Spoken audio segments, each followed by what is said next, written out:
looks good. All right.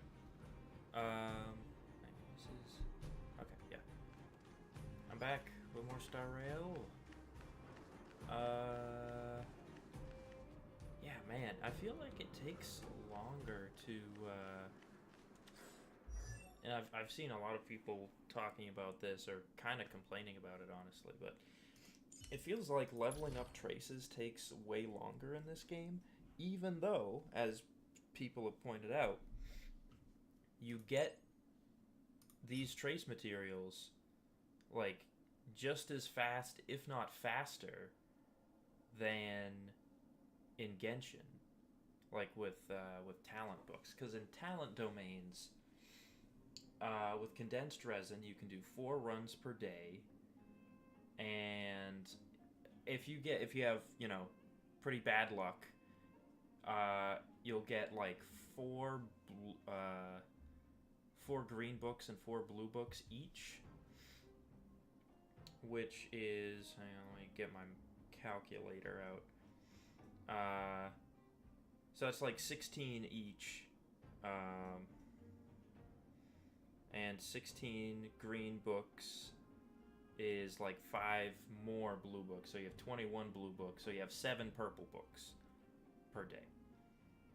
I am not in. I'm not even at the highest like equilibrium level in Star Rail, so I can't speak for that. But at my current equilibrium level, you can do, a single run, quote unquote, in the calcs is only 10 Trailblaze power, but you can do 18 of those per day. And each one right now guarantees I get at least 1 blue and 1 green.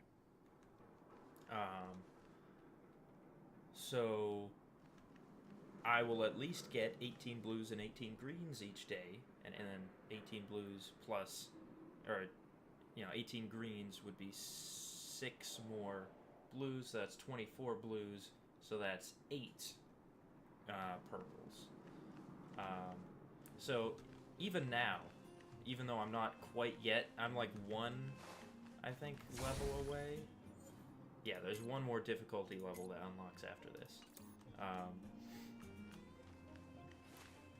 And so even though you do get more stuff each day, you need to level up a lot more.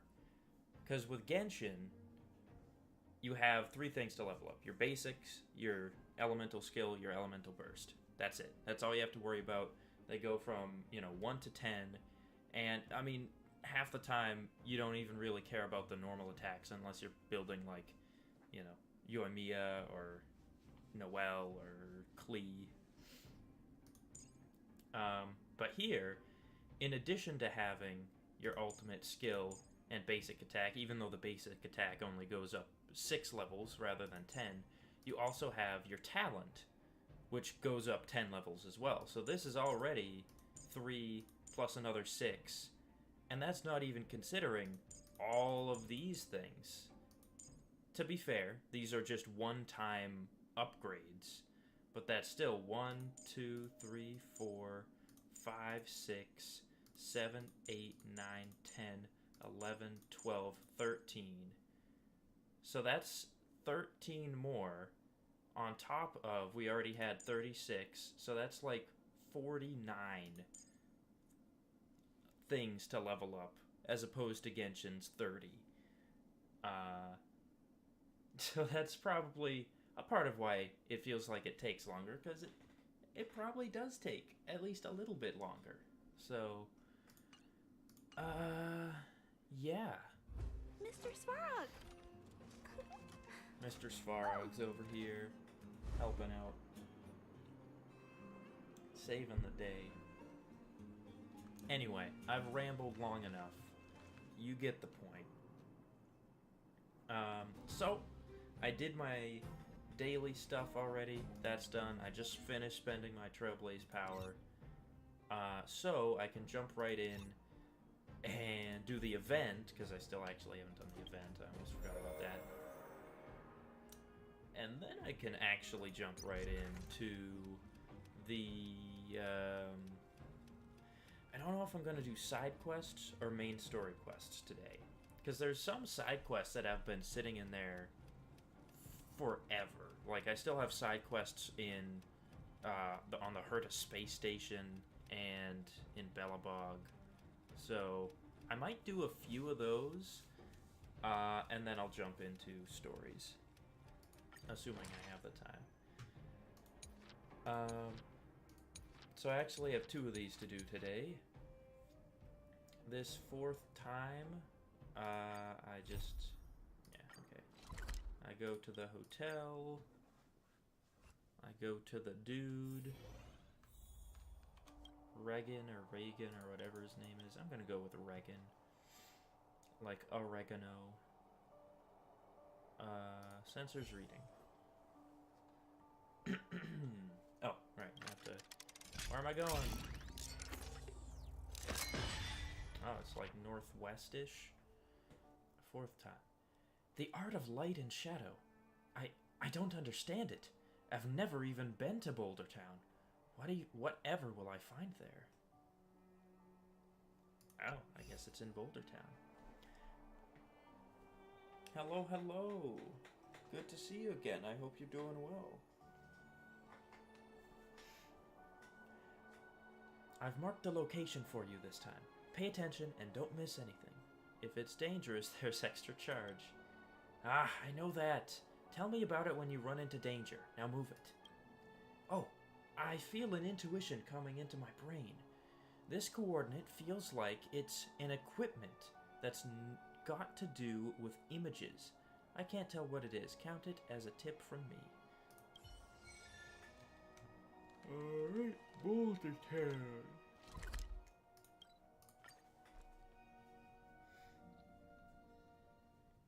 I'm doing pretty good. Don't worry, and Mr. that's good Svarog. to hear. We'll be safe here. Alright. I'm on the lookout for... oh, hey. It's like a camera, not a camera, what am I saying? A projector. Kindly senior here. Ah, Grandma doesn't know how to use this either. Excited child. Grandma, let me try. Mom always says I'm smart.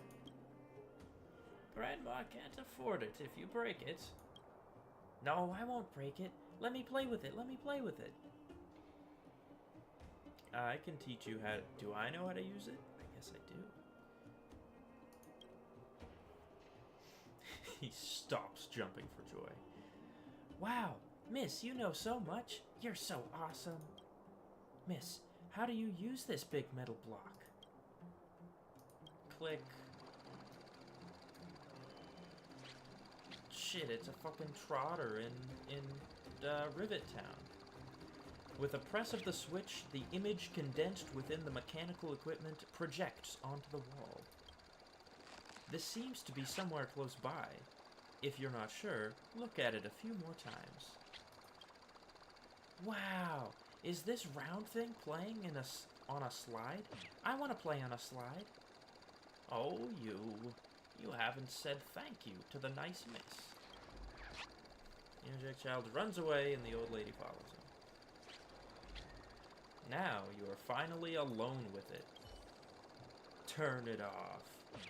Alright, you bastard. I know it's you. How can fish swim if there's no water? How can it hide when there are no more projections? Dun dun dun. Didn't think it'd actually stay calm this time. Oh, if it's staying calm, do I really have to beat it to a pulp like this? More enemies. Time for a buzz. Tough luck running into me. Keep up. Target threat index annihilated. You took the bait. My turn. Turn it up. Eliminating threat. Can I have fun? Time for a buzz. I'm done.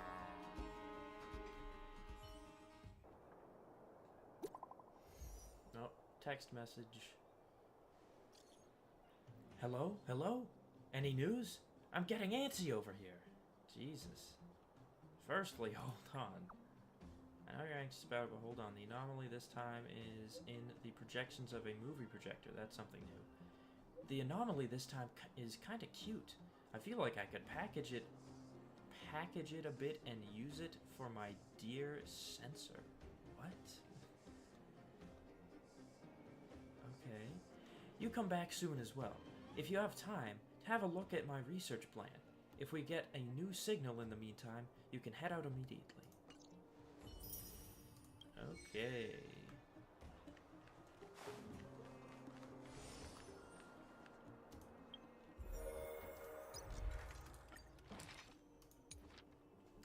Research outcome. Did it hide inside the projecting device or on the wall? There's too little information to go on. Oops.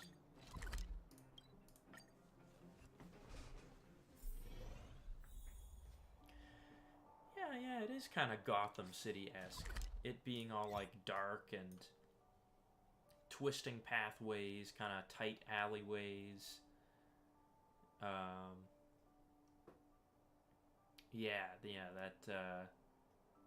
The sort of run-down aesthetic. I can see that.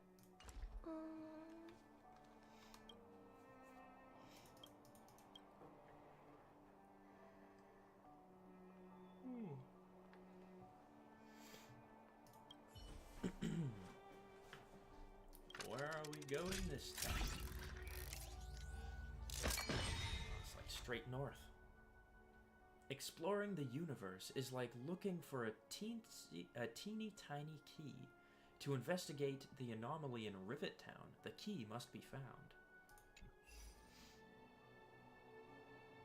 I've marked the location for you this time. Pay attention and don't miss anything. I won't miss out anything. That's good. Check every inch of the place. Oh, I'm feeling an intuition coming into my brain. This coordinate feels like it's something to do with keys. I can't tell what it is. Count it as a tip from me. Is that a time machine? I mean, it's some kind of weird anomaly detector device. But maybe it could travel through time. Hey, Pascal. Have you seen anything funny? Pascal, have you seen any anomalies here? Let's see, something to do with keys, he said. I'll check over here first. Nothing is showing on the screen. It seems like it's completely busted. Rude. Okay, I think it's in there. Let me see what this is. Where would the key be? Obviously, wherever that is the most convenient. That seems to be a universal rule. This solitary key will only show its true value when matched to the right lock. Take the key. Hopefully it can unveil a meaningful puzzle and not be a disappointment. Aha! Mysterious key.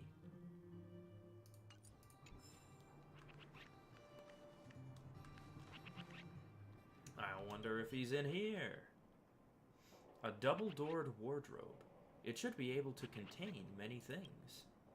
In the shadows, spirits hide. Sometimes you can be the spirit yourself. Try to open it. Oh my god. Not many people around here, so no one should see you. Let's wrap it up quickly. Pascal is literally right behind me. But I guess he's a robot, so it doesn't Ready count. to lose yourself? You can fight it or rock with it! Can I have fun this time? Time for a buzz. This is double speed. Told you I could fight. Pretty good crowd today. Turn it up! I need to be brave. Elimination front. My turn. This song's for you. Keep Got him.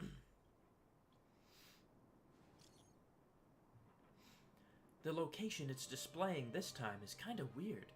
I've never been there. Is everything okay? Took so long. You'll have to pay me extra.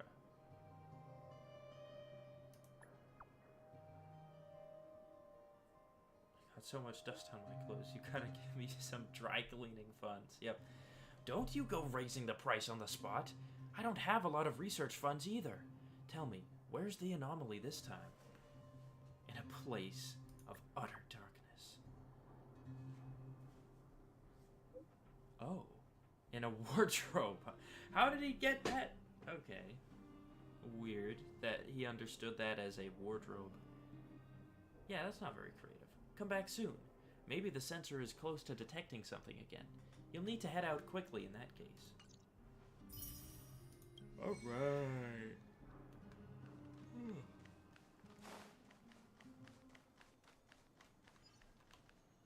What was the outcome? This creature's behavior is like a child playing hide and seek. Does that demonstrate a certain level of intelligence?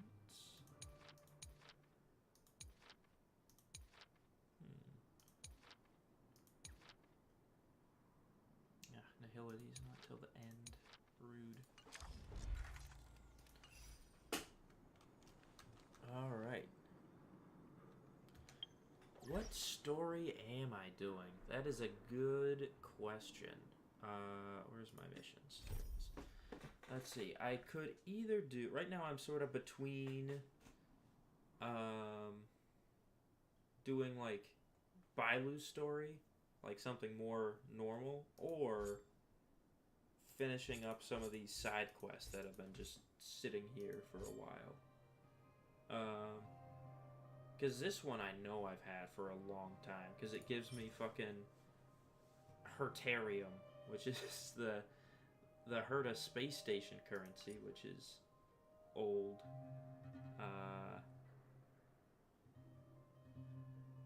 So yeah, I might... I guess depending on time, I might either do... like one of these and one of these, or one of these only, or a bunch of these. I'm not really sure.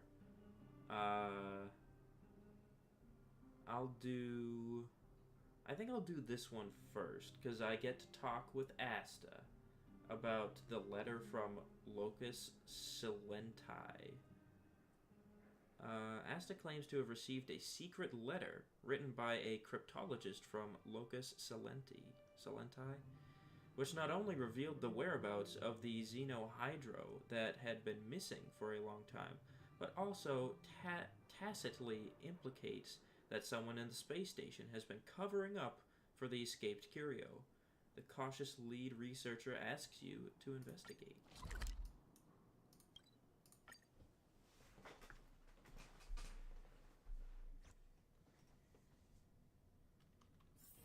Don't worry, Mr. Svarog. We'll be safe here.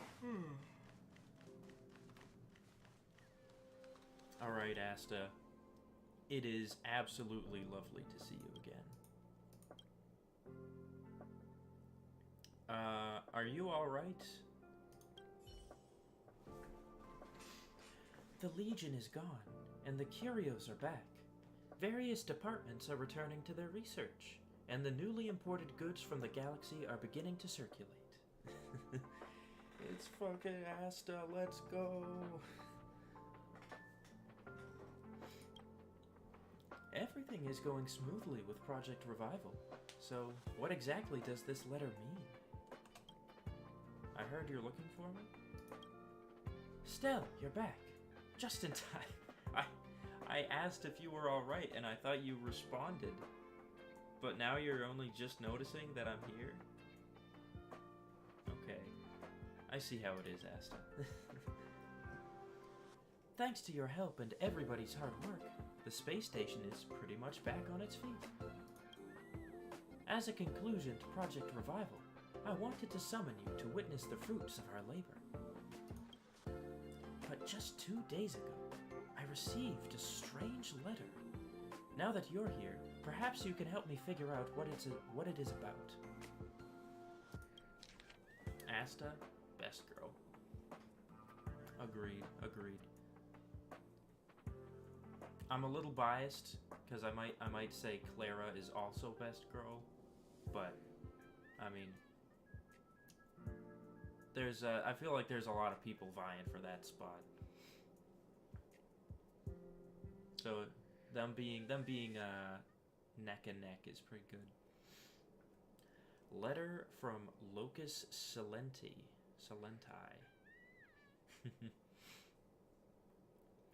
Upon the stars, that is where the talent and intellect reside, oblivious to the world, as the envy becomes blinding. Who knew gentleness and kindness welcomed only pain and suffering? Like the risk of falling into the depths when trying to mount the sky. An inquiry into spirit traces, a glance into the site of storage. Even with iron shoes worn out unearthly, one has to visit the three depths. Better off alone than to be an accomplice. One day, as they turn around, a path will be lit by the radiance of the stars. Cryptologist from Locus Silenti.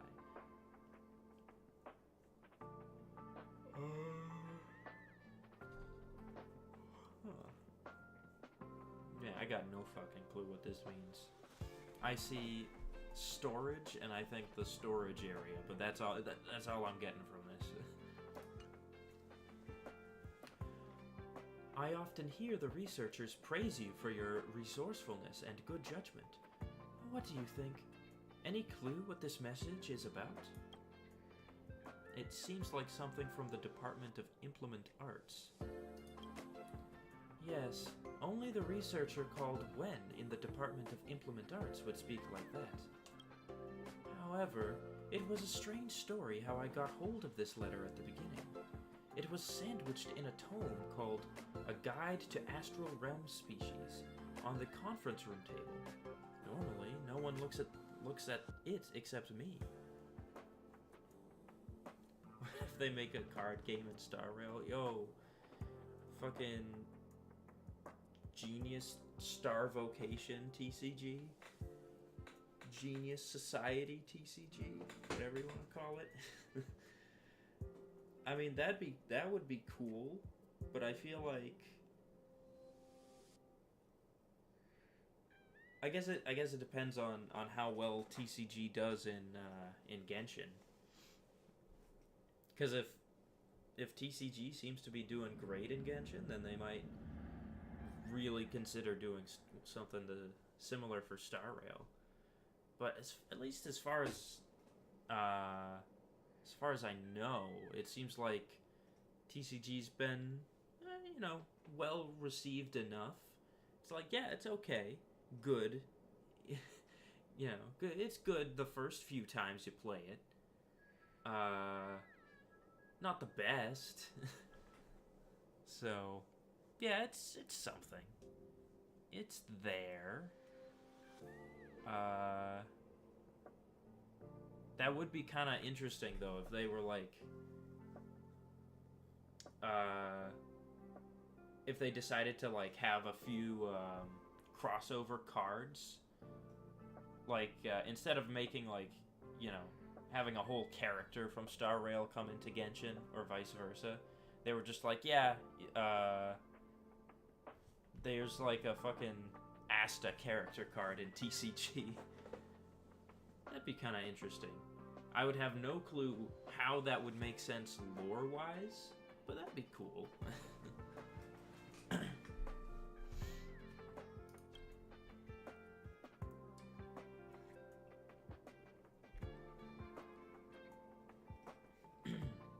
Obviously, someone wanted to hand me this letter in private, so I didn't dare ask the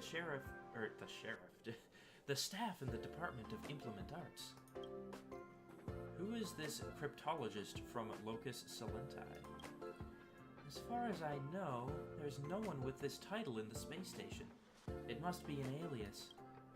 But But the identity of the writer is not what I am most concerned about. Spirit sounds particularly familiar. Spirit. Can it be the Xenohydro? Well done, Stel. You just found the key to the text right away. Now everything makes sense. It seems this is no ordinary letter. It's from an informant. Their intention is to report on the Xenohydro. The Xenohydro has disappeared from the space station since it escaped from Mr. Wen Mingda's hands. This letter seems to support the rumor that the Xenohydra was not caught because it has an accomplice. Look at this sentence. An inquiry into spirit traces, a glance into the site of storage. It's obviously leading us to investigate the Xenohydro's range of activities. And to be an accomplice implies the existence of an accomplice. Okay, fair. Fair is fair. As for the other 6 sentences, in my opinion, some depict the portrait of the accomplice and some describe the real hiding place of the Xenohydro. Unfortunately, I have no idea how to interpret the rest of the message. Now that we're done with work, this letter falls into our hands at just the right moment. It's high time we put the Xenohydro issue back on the table. Stel, what do you think? I'm with you all the way, Asta.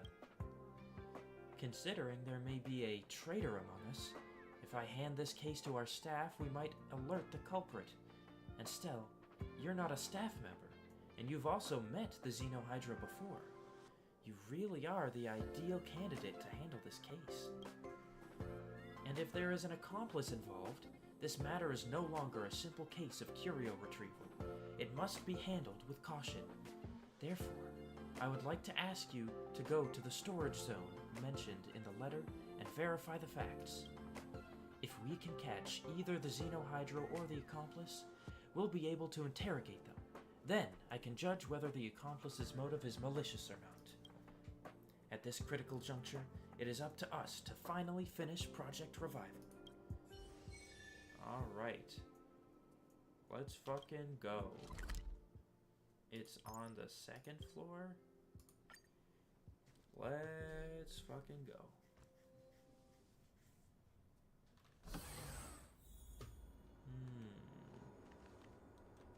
Capote. And who's this? She's got blue hair.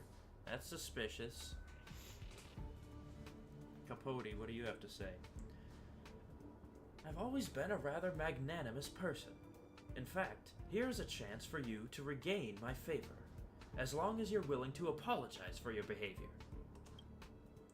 Lamina, I didn't do those things. You want to deny the truth? Lamina, you're getting more and more dishonest. Let me help you remember. The mustard in my lunchbox, the big hole on the back of my uniform, and this boring letter in reply to the female researcher. Aren't they your doing? It's true I'm the only person who handled those things, but...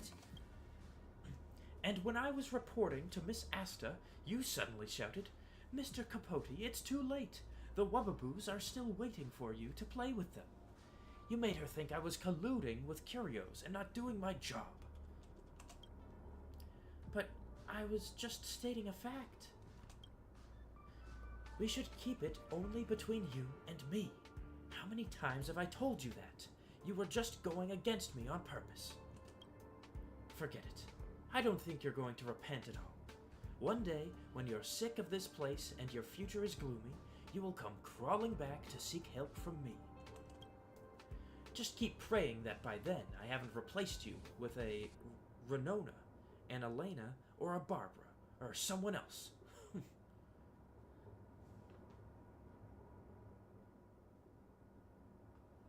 Right? I feel like blue hair is like, you're immediately sus.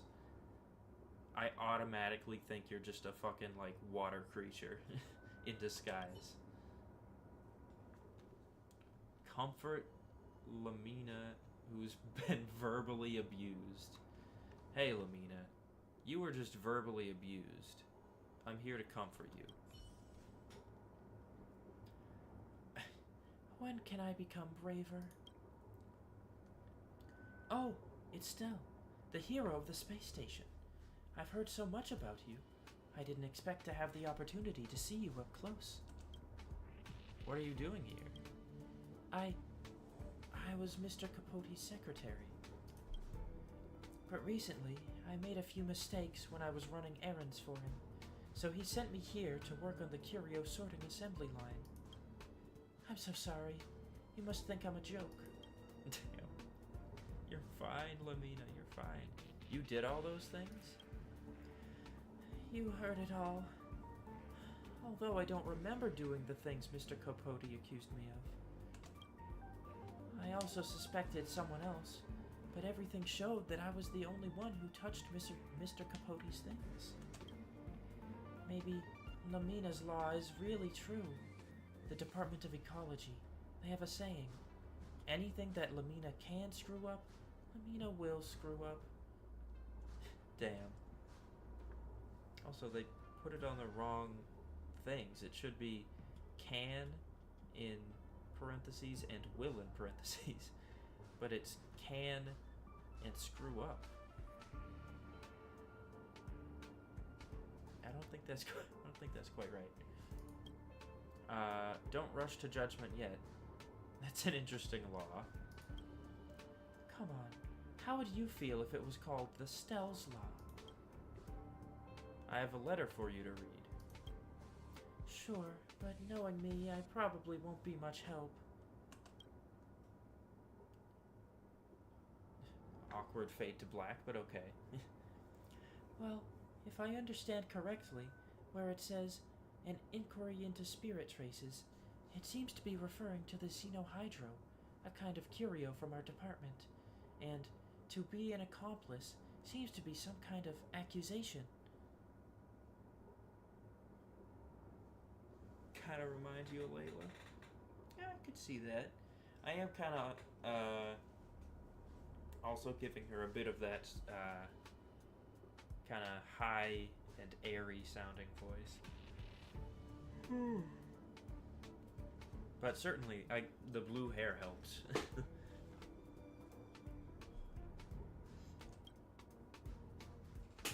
Stell, why are you asking me this? Are you investigating the escape of the Xenohydra? It's in the storage zone. Maybe it's impersonating you? Huh? Did those things that Mr. Capote is accusing me of? But why?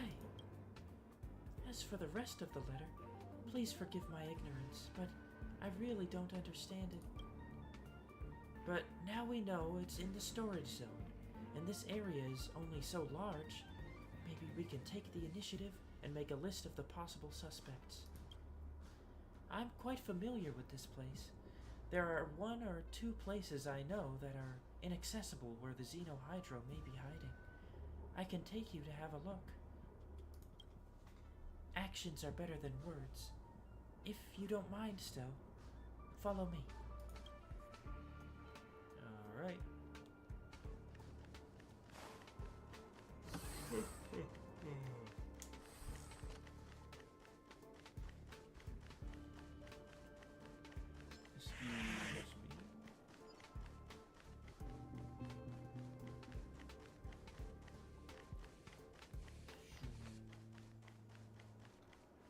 This area is blocked off. This room smells humid. Xenohydra really was here. Oh, we're like hiding? We're gonna fight. Fuck, what do you call it? This is a stakeout? Well, are you sure we want to ambush it here? We can try making a trap. It's one of our standard procedures in the Department of Ecology. Making traps? How do you make a trap? Tightly connecting the 2 disposable kinetic arms. Once the prey steps within range of the power arm, All that awaits them is doom. Two disposable kinetic arms. Okay. To make a disposable kinetic arm, we need to find many intricate parts, strange matter of destruction, and phase flame. Oh, I need... Okay, I think I have those. I think I've even crafted some of these arms.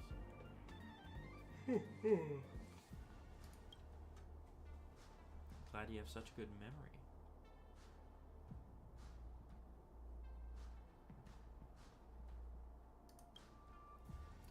No, astral ecology is a rigorous and beautiful discipline of knowledge. I'm simply conveying its charm truthfully.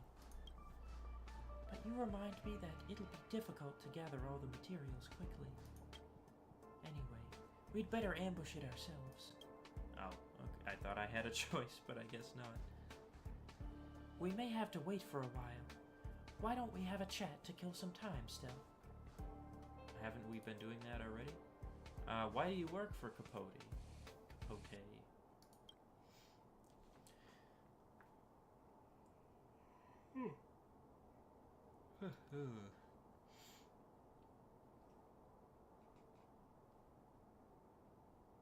Looks like the kind of person to go to a mall and not get anything. I can definitely see that. Honestly, that's kind of me to a certain extent. I've done a lot of window shopping, I guess as they call it, where you just kind of go out and you look at stuff and you're like, oh wow, that'd be nice to buy. Yeah. You know, it's like at best I'll get like one thing that's, you know, under $10. Maybe two things if I'm feeling extravagant. So, yeah, you know. Maybe someday I'll go on a huge spree.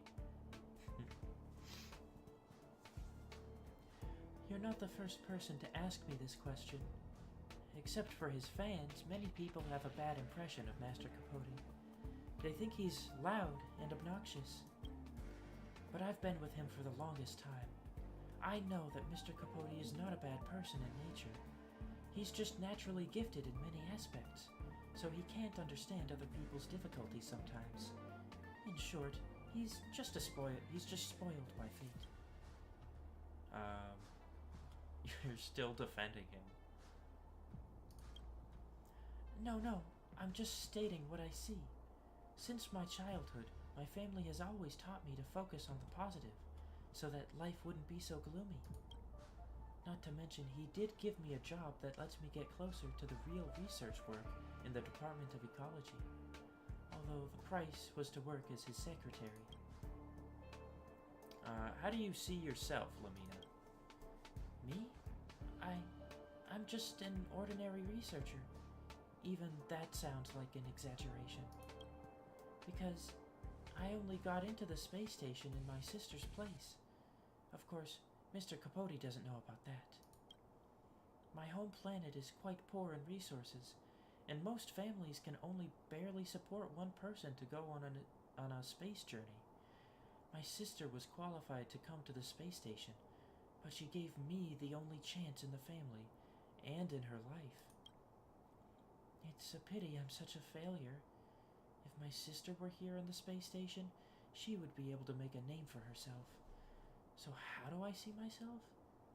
I can't, or dare not to answer this question at all. Bro, that's kinda sad. Yikes. That's all for now. Enough depressing discussion. Your belly is empty. What the heck? But nothing happened. Well, alright, this was a huge waste of time then. We walked around, we found a room that felt a little more damp than usual, and we were like, better hang out here. For, you know, until the fucking sun goes down. And nothing happened. Well, she was talking about how her sister was like qualified to go to the space station. Like I guess she was like passed some test or was smart enough or something. But she came from a really like kind of poor family, and so they only had enough money to send one person on like a space voyage, and her sister chose to let her go in like instead. And she feels like she's not living up to what her sister could have been able to do if she had gone instead. So she's like, how do I see myself? I better not answer that. So, a little sad. We can't just wait here forever. No sign of the Xenohydro. Maybe it left a long time ago.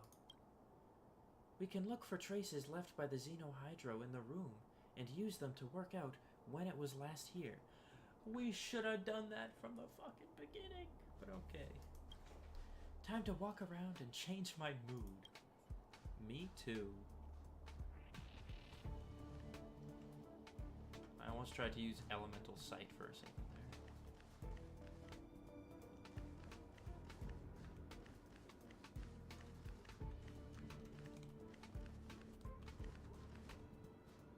What's in here, lady? In the silver cabin, there are several hairs left from the Xenohydro's sparse fur. It has fur? I thought it was just a water slime thingy. Apparently, although it is free, the Xenohydro still returns to the storage zone to sleep. You can't help but wonder if it has Stockholm Syndrome. Oh, okay. The description of the collectible item nearby... Sorry. Has been painted over. This is a sign of anger and frustration exhibited by the escapee.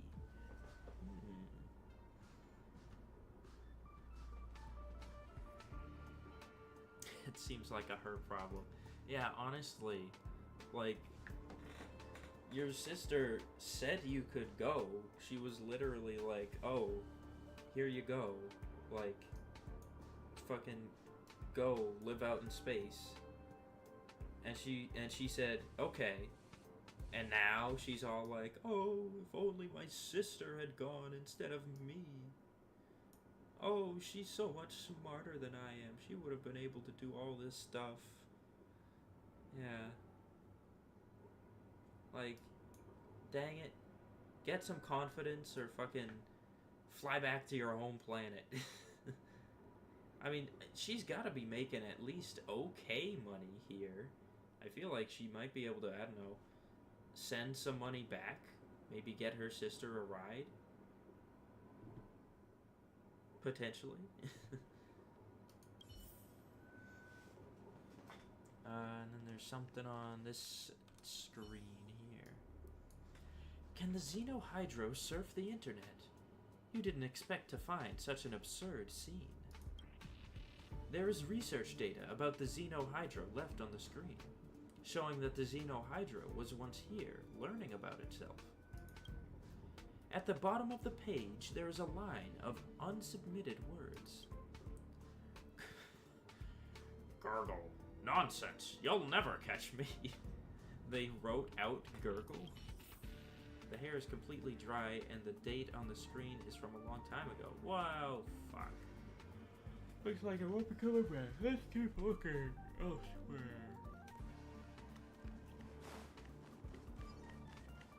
Well,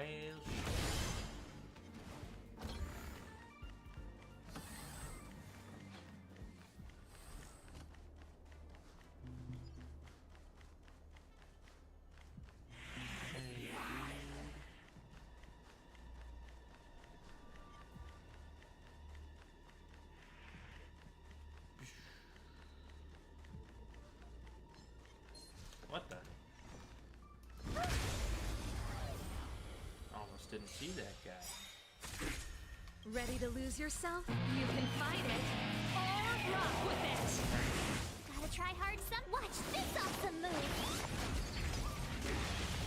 You took the bait. Time for a fun. Tough luck running into me. Here. Pretty good crowd today. Turn it up. I'm not afraid of you. Eliminating threat.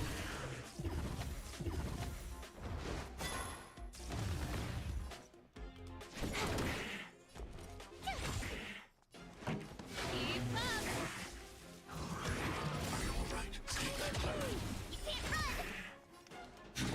Look out. Oh.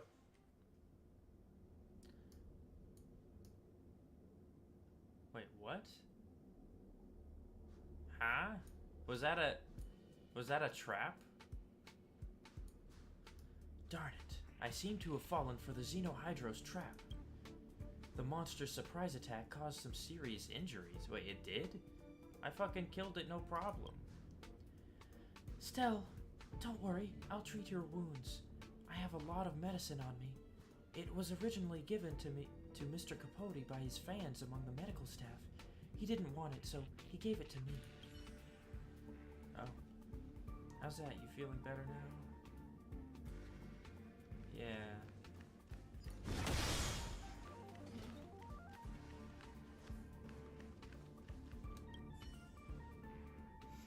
I found a monster wandering around here, so I hid away. It's my fault that I didn't warn you. That's why you fell for the Xenohydro's trap. Is it? I thought we were walking together, but you came here first?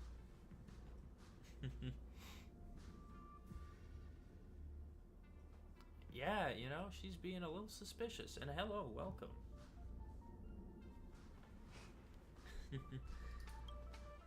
Stop blaming yourself. Yeah, seriously, she keeps blaming herself for everything.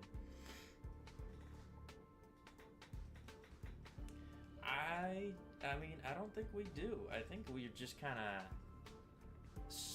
assume that she's okay and, like, not in cahoots with it.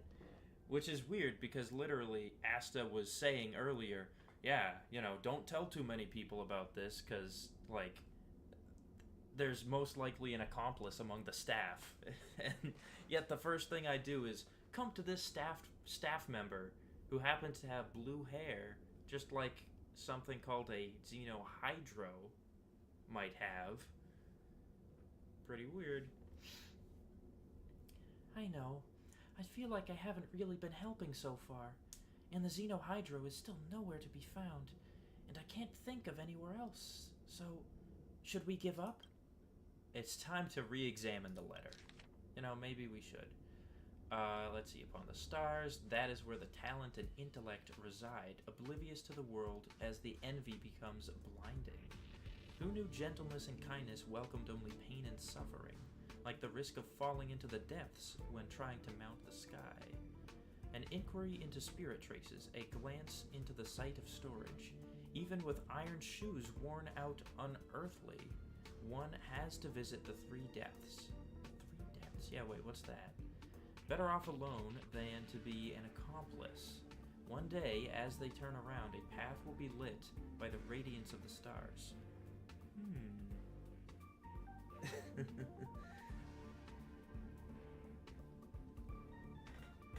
Hello. Thanks for popping in. Back to square one. Anyway, the useful information should be in the paragraph.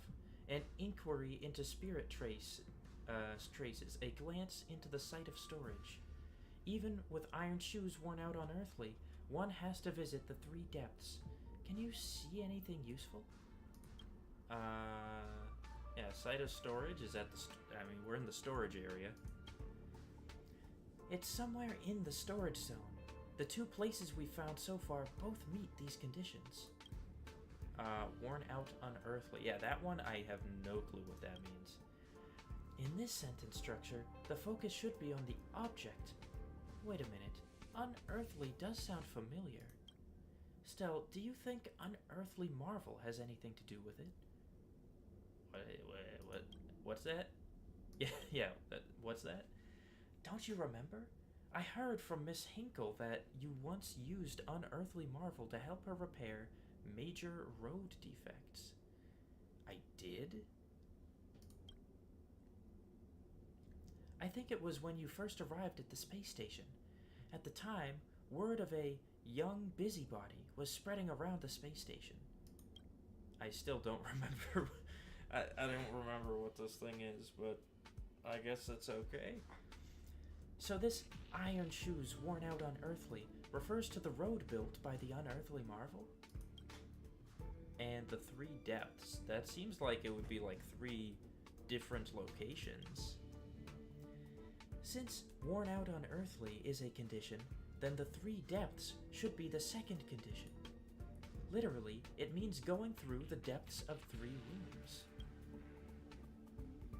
Why didn't you just say this earlier? Well, maybe it's the unraveling of the unearthly marvel that suddenly sparked my realization.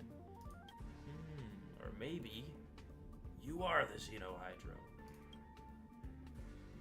I still think she might be in cahoots with it, or she is actually it in disguise. So if the letter is correct, the Xenohydro should be hiding in a place where there's unearthly marvel, but also you have to pass through 3 rooms to get there. If you still insist on continuing, I'll help you to the end. This time, we won't fail. Okay. 3 rooms to get there. Okay, that does make sense. Because that one has a whole bunch of rooms. But what is this? What is the unearthly marvel? Is that something I have in my bag?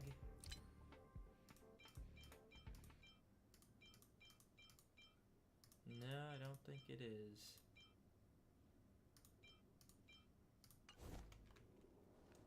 Well, oh, wait, I actually, okay. Oh, I remember this. It was a little puzzle here, where I needed to walk on it on the right path, and then the ridge formed. Okay, okay. Wait, she's already here? So, look, after passing through the road that was repaired by the deepest part where the 3 rooms are connected. This is the so-called the 3 depths. Come on in. I don't know. Are you gonna trap me in here and murder me and use my skin as your next disguise? Fucking what the No, wait. No, I was joking. No.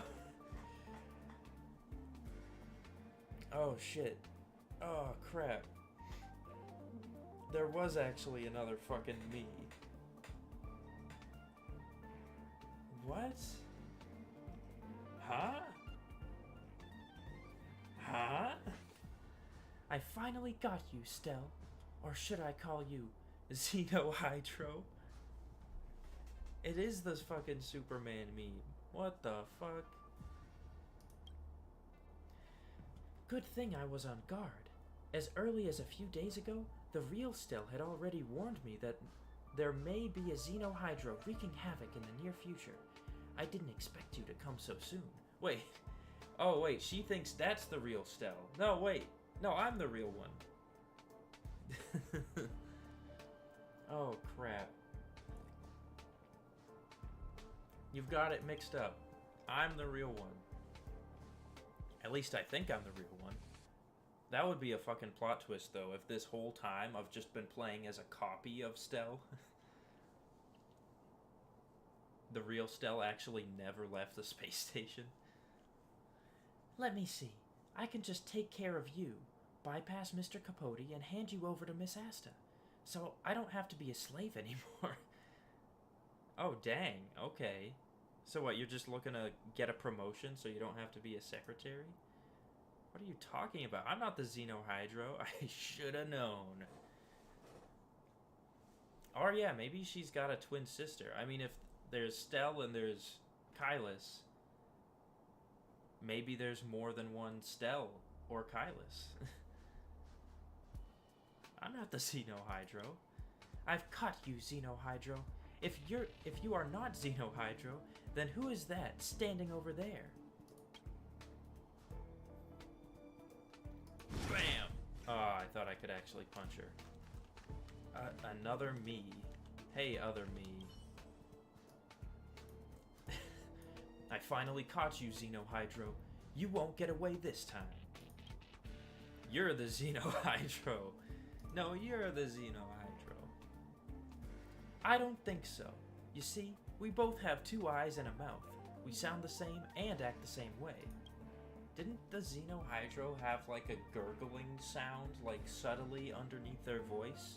Can we not hear that right now? Since there is no fourth person present, whoever Lamia thinks is the Xenohydro is the Xenohydro. I don't know if that's how it works, but okay. Why impersonate me, the Trailblazer? Also, I never actually noticed Stell has a little fucking pocket watch there. I should be asking you that. I'm Stell, the official crew member of the Astral Express, the walking Stellaron vessel. Oh crap, and she actually does have a little ticket thing that all the Trailblaze members have. Shoot. The invincible conqueror of the Antimatter Legion, the infamous rising star of the galaxy. Who do you think you are, impersonating Xenohydro? Aren't you using my face to take advantage of my reputation so you can conduct scams in the space station? Okay, well, hold on, though. I would never describe myself as the fucking rising star of anything. I feel like even... Well, I guess maybe Stell, would have some funny dialogue options that could do that. But not the Stell I usually play. People in the space station will believe me, because I'm not made of fucking... Well, actually, I guess I am made of water. I'm made of, like, only 70% water, though. Believe? What a joke. Not even Lamina believes... did I call her Lamina last time, or Lamina? Lamina, I'll go...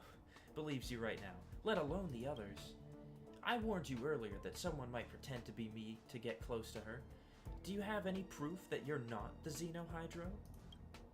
I have this baseball bat. Baseball bat? What's that? Can you use it to prove your identity? Or is it the only one of its kind in the universe? It's my body. It's an artifact. I guess, is it my body? I don't think it's my body. Yeah, it's an artifact. Right? These hands can prove this identity. Honestly, that seems... I feel like that's what I probably should do. Like, what other solution is there apart from just, like, taking the baseball bat and bludgeoning this fucking thing? I get it. You're the Stellaron vessel. Fine. But you even have this bad boy? Bad boy. Hey, it's like those guys with the script in the space station before. It's pretty cool. What? I can bash you to a pulp. Yeah, exactly. I can bash you to a freaking pulp. Is that the kind of violent thug you are? Hey, you don't want to ruin this pretty face, do you? Okay, now you have to know that's not Stell. I mean, come on. Come on, Lamina. That Stell would never back down from a fight. A trash eating contest. You know what? That's actually another good one. Either fucking violence is usually the answer, or like how many trash cans have you rummaged through? Tell me specifically what Belabogian trash tastes like. I advise you lay down your arms and hand yourself over. Life in the storage zone is not so bad. Last time, Mr. Wenmingi... Wait, Wenmingi is that's not his name. That's a slightly different name. Almost went in. You two may keep each other company in the future. She and I are partners. Yeah, let's see what the third-party witness says. Lamina, it's your call. Lamina? Why aren't you saying anything? Did you suddenly find your conscience? You wanna go... You wanna back out now, Gurgle? You wanna back out now, Gurgle. You just got yourself exposed, bitch. Gurgle. So what? Stell, I don't think you really understand the situation. What's the situation? Gurgle, for crying out loud. Are you too serious? Do I have to spell it out for you?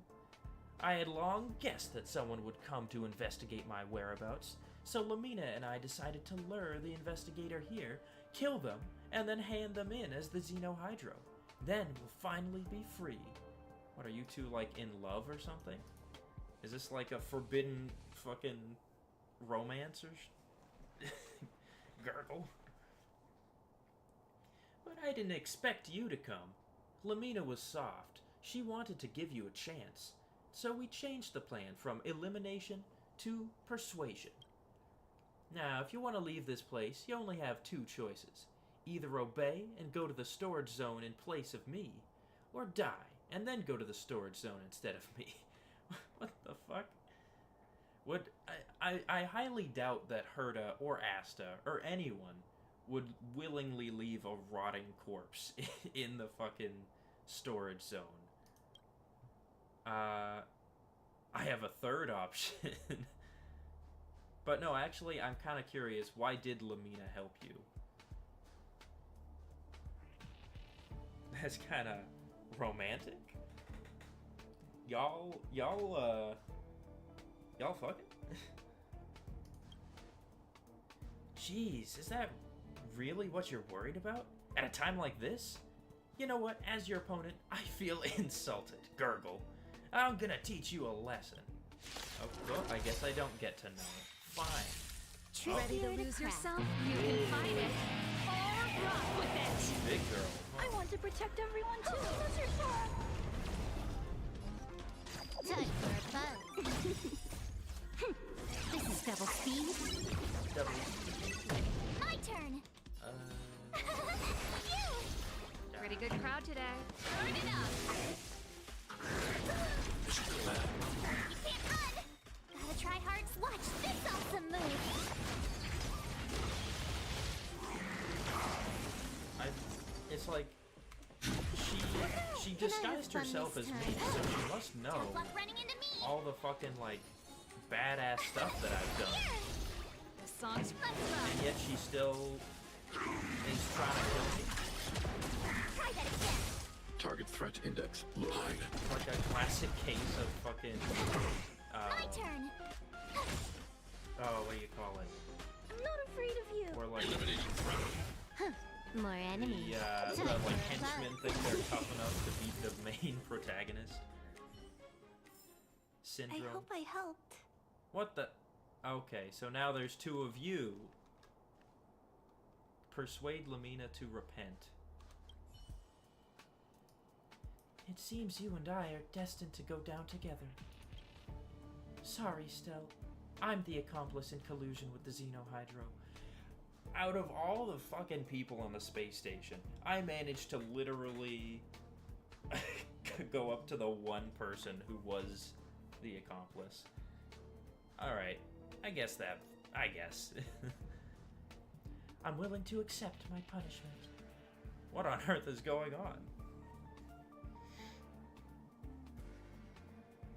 Stell, yeah, exactly. Stell is the fucking danger. Like, have they not seen how much trash I can consume and still be fine? And still just, you know, be thwacking people with a baseball bat, like, with thousands of pounds of force? You know me. You know what kind of person Lamina is. So, wait, which one of you is the real Lamina? No talent, no achievements. I can barely prove my value by doing the most trivial jobs. Sheesh. Stella is destruction for a reason, exactly. I have stared into the eyes of Nanook. You think you can face me?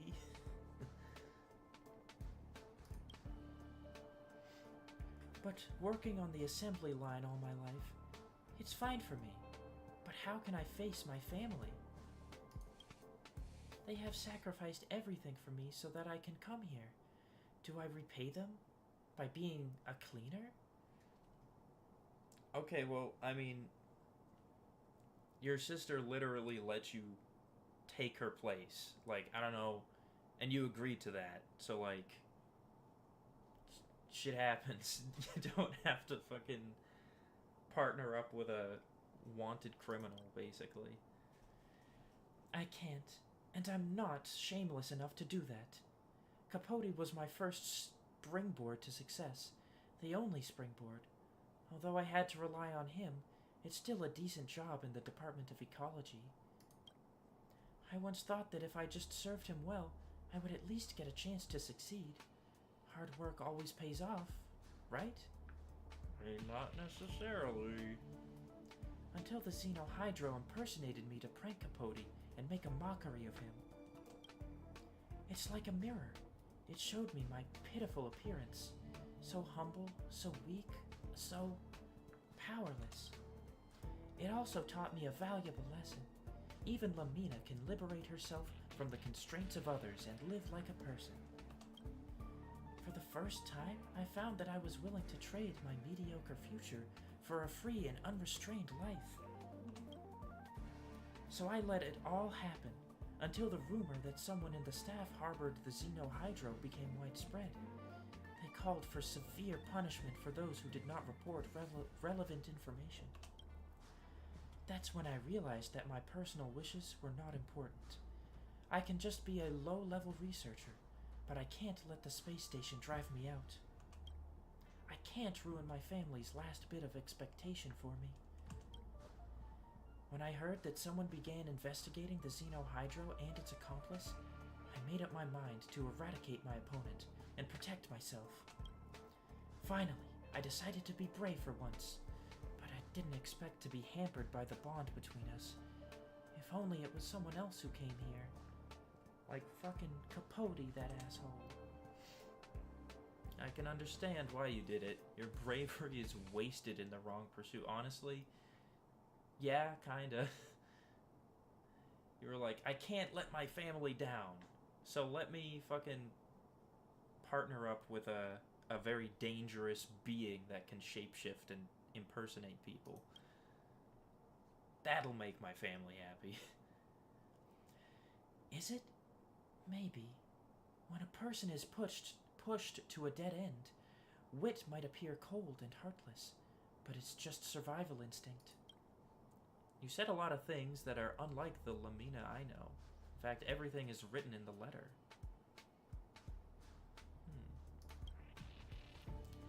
Maybe it's because I suppress myself too hard. I'm always focused on other people's needs and have forgotten to look inside myself. If I could see myself in other people's eyes earlier, my life might be different. If it wasn't for the Xenohydro, then it was the letter. I had already figured that the accomplice in that letter was referring to me. It's just that I didn't really have the courage to face it. Better off alone than to be an accomplice. One day, as they turn around, path will be lit by the radiance of the stars.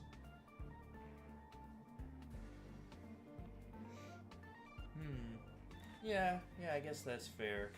Pressure does do things to people. Makes them, act irrationally and whatnot, so... That's true. I guess her thought process wasn't, you know, I'll work with this dangerous creature to make my family proud. It was more, you know, I'm not going to make my family proud, and there is this one avenue that I can see that might result in that. So yeah, that's a fair point.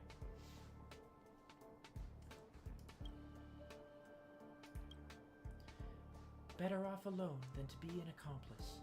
One day, as they turn around, a path will be lit by the radiance of the stars.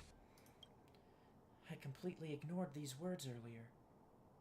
Is this letter meant to persuade me? Yeah. And that doesn't usually lead to the most rational decisions. True.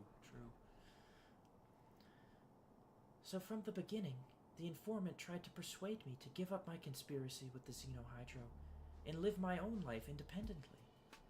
Oh, maybe... Was it Capote who wrote it? Or was it Asta? I wonder. In other words, independence does not only mean leaving the Xenohydro, but also Capote and my weaknesses. You've been struck by a smooth criminal. Damn. I mean, kinda, yeah. How did she even get into this, like, position? Like, how did the Xenohydro...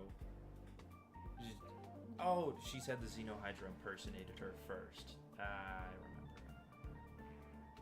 Now I understand.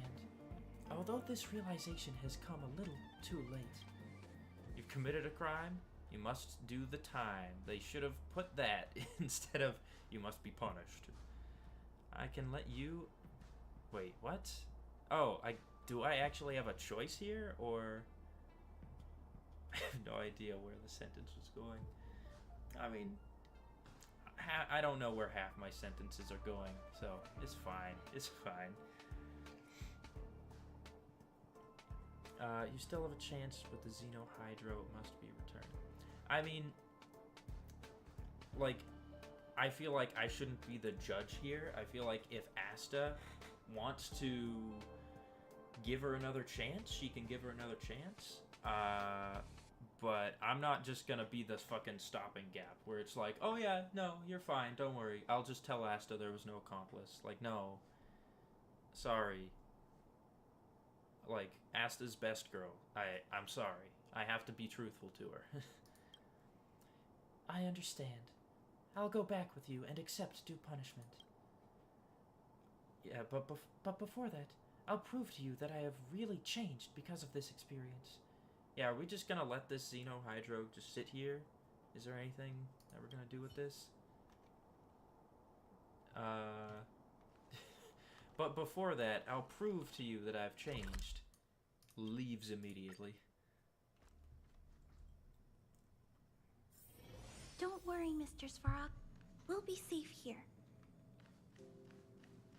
Yeah, really. Who would just let them, like, run scot-free? I wouldn't.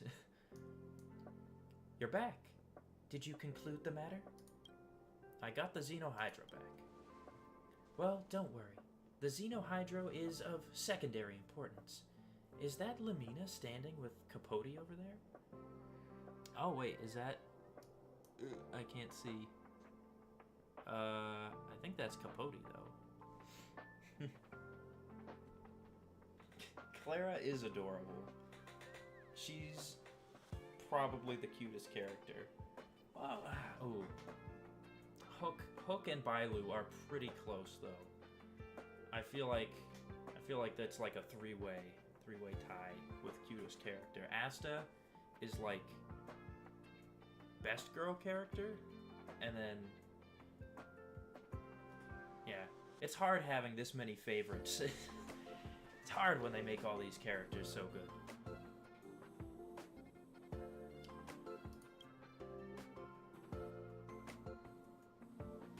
Angry Master Capote fan.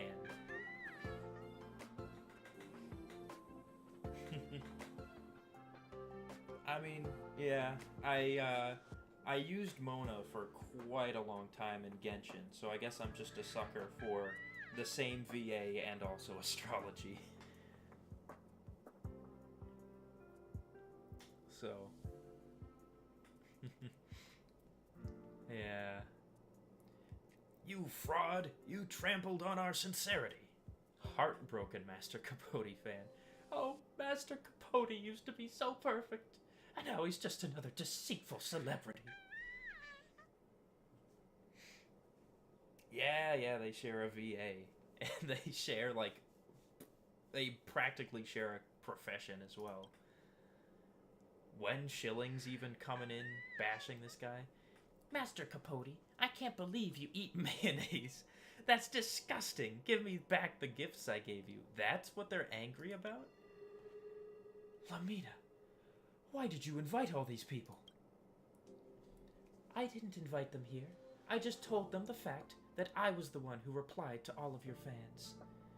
Oh, so he was like replying to fans on like either texts or letters or something, and it was all her? Everybody, calm down. Let me explain later. Lamina, why... You don't want the benefits I gave you to all... Wait. Hey, you don't want the benefits I give you at all anymore, do you? Harlan's a homie. He's the bro. Yeah, I'd say he's a bro. I haven't really seen too much of him, but he seems chill.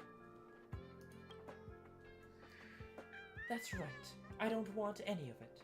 From now on, I won't help you cook, wash your clothes and shoes, write your letters, or be your puppet. Get it? If you want to find me, remember to ask my secretary, Mr. Non-Existent, for a number. Oh. Stell, what do you think of this? I don't know what they're arguing about. She'll be able to look after herself. You seem to know the backstory. I thought I was careful, but you still noticed. Oops. Like the risk of falling into the depths when trying to mount the sky. I didn't use any rhymes or enough alliteration for this line. It's still not good enough. Huh. To tell you the truth, the cryptologist from Locus Silenti is none other than yours truly. Why does it feel like Asta is fucking always like scheming in the background? I guess she keeps a really close eye on her fucking staff, huh? This letter took me more than 10 days to write, and I asked Mr. Wen for advice. It wasn't easy. 10 days? It was like 6 sentences. After I wrote it, I couldn't find the right person to get it delivered.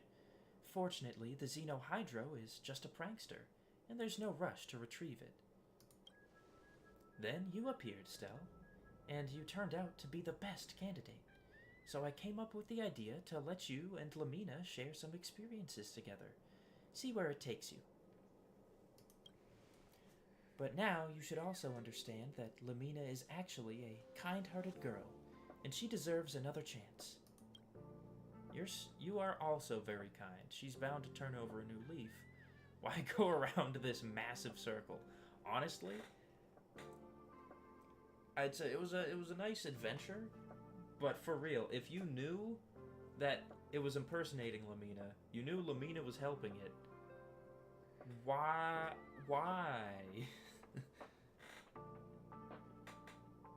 Major Asta. Yeah. Not a Asta fan, you're just a major Asta. It's like that scene from Spaceballs. Who's that? He's an asshole, sir. Major asshole.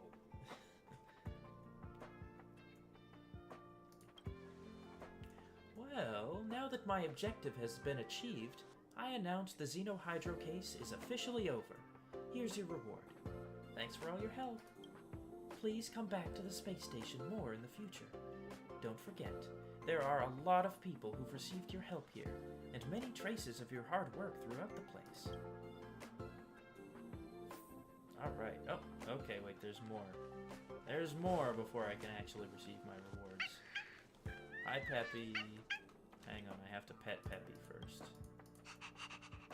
Play with it. Pat its head. Don't play with it. There we go. Gotta make sure Peppy's happy. Alright, let's listen in. Sorry, everybody. Don't listen to that woman. Let's not gather here. We don't want to disturb the researchers and attract any unnecessary attention from security. Everyone in the space station knows that Lamina is your most trusted secretary. What she said must be true. Lamina is the leader of your fan club to some extent. If even she has left you, maybe you're not really worth it. Forget it. There's no point staying here any longer. Can we get our hearts back? Can we get back our laughter and tears? Can we get back our hopes and dreams? These people are fucking serious about this. I think we should go back and let our hearts heal. Miss, researcher is right. Please go back for now. Her name is? What was her name? Sorry, I didn't quite catch that. Oh, see? He doesn't even know our names. So what's your name? Why don't we find a place to drink Cali Capo later? I need to vent. Okay. But I'm afraid I won't be able to stop my tears as soon as I start to speak. My ladies, listen to me. Please, just go now. Well, I'll send you all a letter of condolence later to mend your hearts. Don't worry, it will be written by myself personally.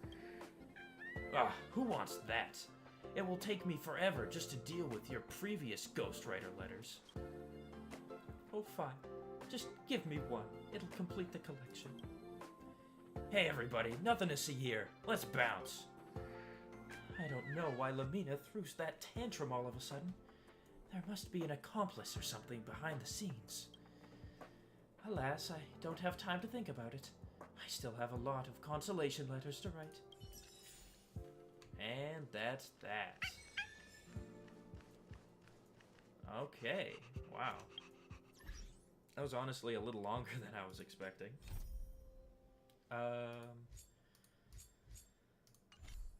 Was that the... Do I have anything else in the Herta store that I need to get? Oh, wait, this guy's Wen Shiki. Is he related to Wen Shilling at all? Hey, there's one of these. And that's done.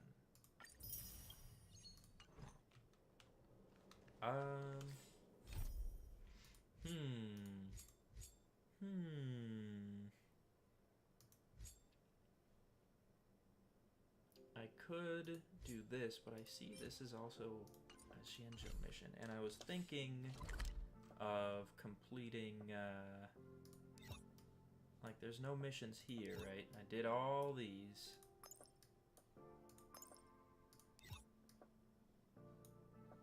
Yep, okay. All missions on the space station done. I know I still have like one or two that are just kind of sitting here. Just gotta find them. Okay, I don't think it's on any of these ones. There's one. The Adventurous Moles. Is there I thought there was a second one somewhere, though.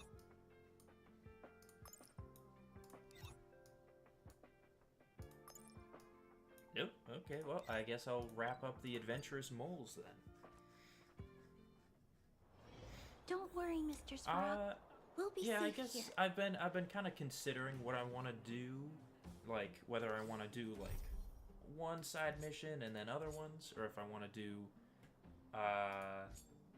like a bunch of side missions all at once to just kind of clear out the log. Though I managed to get it down relatively low, it seems. I'm guessing for tonight, I don't know how long this little Adventurous Moles quest is. If it's not too long, I might start either Yukong's quest or Bailu's quest, because I still haven't done that. But if it is a bit long, I might just do this and then like one of the other quests I have in the log. So I guess we'll see. Julian, is this my final quest in Belobog? Are you the final person I need to help?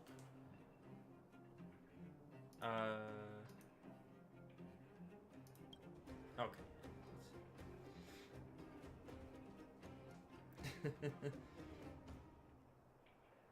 I'll try and go quickly through this. Julian, I've got your stuff here. Wait, hang on. What is this about? What stuff am I giving him? Ah, no, I didn't want to talk to you. Alright, Julian. Clocking off.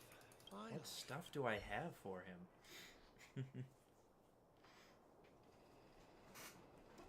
Oh, like a crossover with like some Genshin or Star Rail characters coming to either game. I know they have Fischl in Honkai Impact 3rd. I don't know. I don't think there's any in Star Rail, though. I guess technically, Welt is from Honkai Impact 3rd. Like, however that works, I'm not really sure. I need to catch up on Welt lore. I heard Hook say that she took you adventuring in Rivet Town just to find my marbles. Thank you very much, miss, but don't read too much into it. Clocking off. That's not enough for you to be the second in command of the moles. You gotta get past me, and I ain't planning on giving up my position just yet. Okay, just give me my stuff. Hand over his things. Yeah, I forgot I got his marbles and I never gave them back to him. Is all this my stuff? Thank you, miss. These glass marbles I won. Are these also mine? For Julian, in 50 years' time. Ah, that's the key for the iron gates behind the business street. No one needs it anymore. Thank you so much. You've given me so much stuff, miss. I have to give you something, too. Well, how about this copy of The Adventurous Moles? The Adventurous Moles? Oh? Miss, do you know about The Adventurous Moles, too? Clocking off. Finally.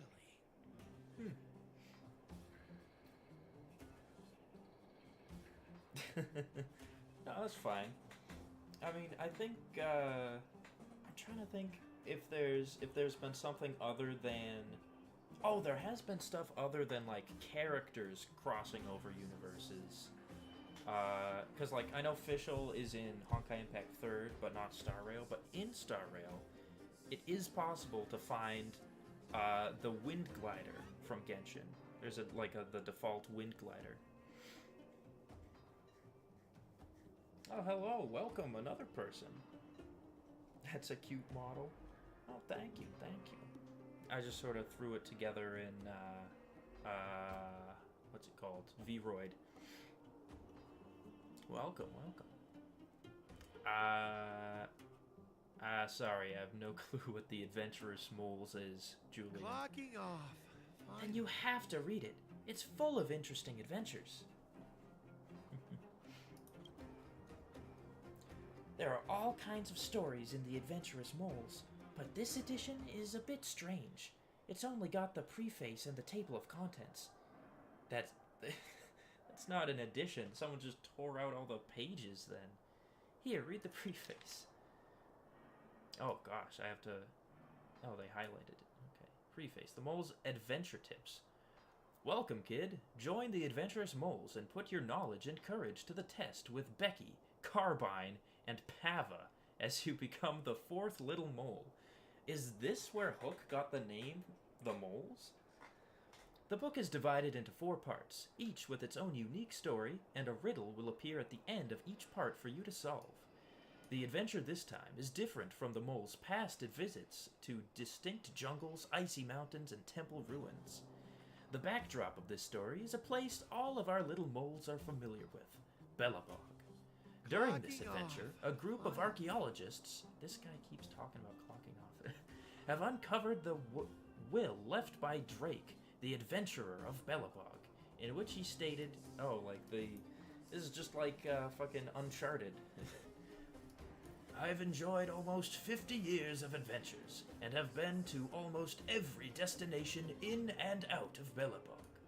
Along the way, I've collected a plethora of exotic treasures, some of which I donated to the Belobog Museum, while the most dangerous and enigmatic of which I have hidden.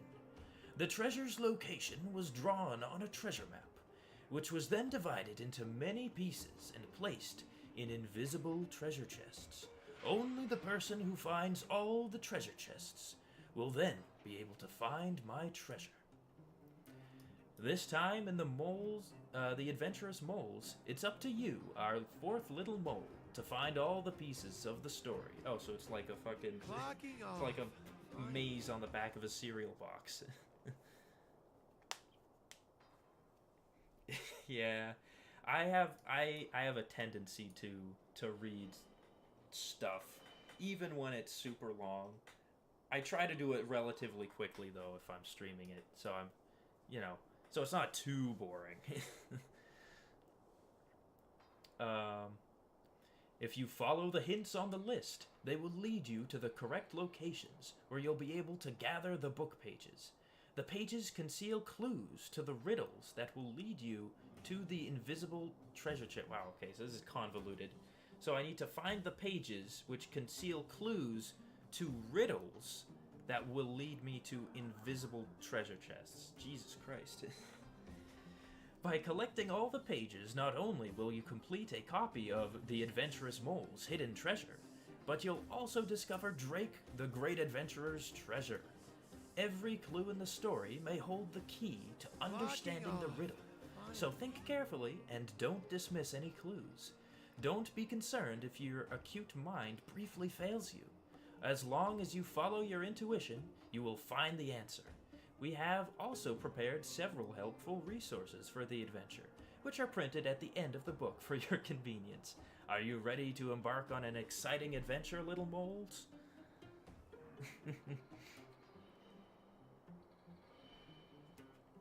Thank you. I appreciate it. I appreciate it. The author said in the preface, if you follow the clues in the table of contents, you can find the corresponding locations where you can collect the pages of the book. It seems to be saying that this edition is meant to have book pages, but they're hidden somewhere, and we have to use the table of contents to find clues about those hidden pages. Is it like going up to a fucking, Clocking off. like person at an amusement park where they have one of those mystery games and you say the secret code and they're like, oh, this kid's playing fucking Carmen Sandiego again. Better give him the stamp on his pamphlet.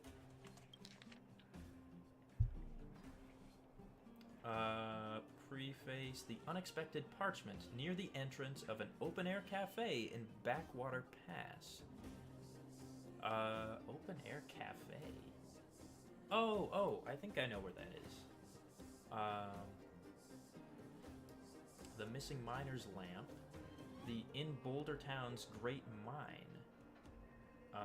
Okay, that's not very specific. Crates are the keys in a cave with storage shelves in Rivet Town. Okay, I think I kind of know where that is. So it's like we're in a massive cave right now, technically. So, Clocking off. and the treasure hunt on the battlefield followed as clues to the invisible treasure hidden in the trenches deep within the Silvermane Guard restricted zone, leading to the snowplate. Wait, isn't this a kid's game? And this is taking me to like three really dangerous places: Fragmentum infested, and fucking restricted zone. Oh, and the post face. I don't know why I need to know that there's a post face on page 73, but sure. Look at the chapter, The Missing Miner's Lamp. It says, in the Great Mine of Boulder Town. Is that where some of the missing pages are? I mean, there's a bunch of pages right behind you. Maybe that's one of them. I haven't found anything, and I'm not even sure whether it's really true. But miss, if you'd like to know more about the adventurous moles, then I can tell you all about them. Finally. What is the adventurous moles even about? Sounds like a normal round of Monopoly. Yeah. It's just, you know, just some normal kid stuff going into the Fragmentum. It's fine, it's fine. The adventurous moles has all kinds of great adventures. The moles would often go into primitive jungles, lost cities, and even outer space. Is there a jungle in Belobog? Do grown-ups have no imagination? The adventures can be fictional, you know. All right, you little bastard. What's so interesting about the adventurous moles? All the protagonists in the story are children, but they often achieve things that adults cannot do. Clocking And when I off. read The Adventurous Finally. Moles, I feel like I'm on an adventure too. What is going on again? So, I think this kid gave me some, like, fucking comic book or something, but it's missing all its pages, and in the preface it was like, you gotta go on this treasure hunt to go find the pages, and then maybe you can find Drake the Adventurer's invisible treasure chest. Yeah. It's a little kid's adventure storybook thing. The author always calls the reader the fourth little mole, so I am also a member of the moles. Is that how you guys got the name, the moles? So it's a fairy tale for naughty kids. Okay. I'm not telling you. So that is where they got the name, the moles. Who's the lead in the Adventurous Moles? Clocking Don't you off. even know the three little moles? Oh, I guess they did mention that in the very beginning. There's Becky, who is so independent and much cooler than boys. Okay. Carbine, who's good at invention and crafting, and Pava, who's strong. Alright, I'll go check it out. Miss, look, the Great Mine is mentioned in the table of contents. Maybe there's something there. Alright. So I get both this and this. Alright. Well, shoot. Search the area. Okay, well, it just tells me. I mean, to be fair, saying in the Great Mine is so broad.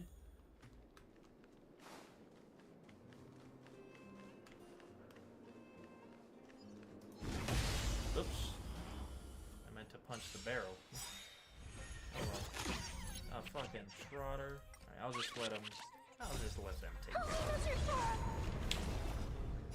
it. This is double speed. Yeah, kill the Warp Keep Trotter. up. You can fight it Still a or little bad rock about with Warp it. Trotters, considering that they look so cute. Take caution. That's what I originally meant. Oh hey. It's just sitting here? The Missing Miner's Lamp. Oh, okay, so it is like an actual page to a comic book. Carbine and Pava were eavesdropping on the group's private chat when they were lifted up by a pair of gigantic hands, and Carbine was overcome with fear as his feet dangled in the air. Pava, on the other hand, shifted his weight, kicked the miner in the stomach, and jumped away. Only then did they notice the gigantic, towering miner. "What on earth are you little brats doing here?"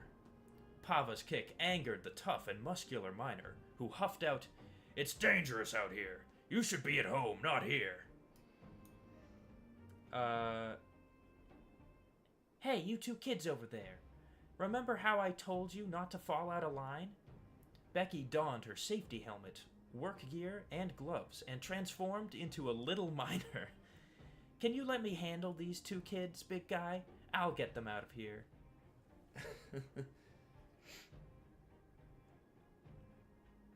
Is there a Space Denny's in Star Rail?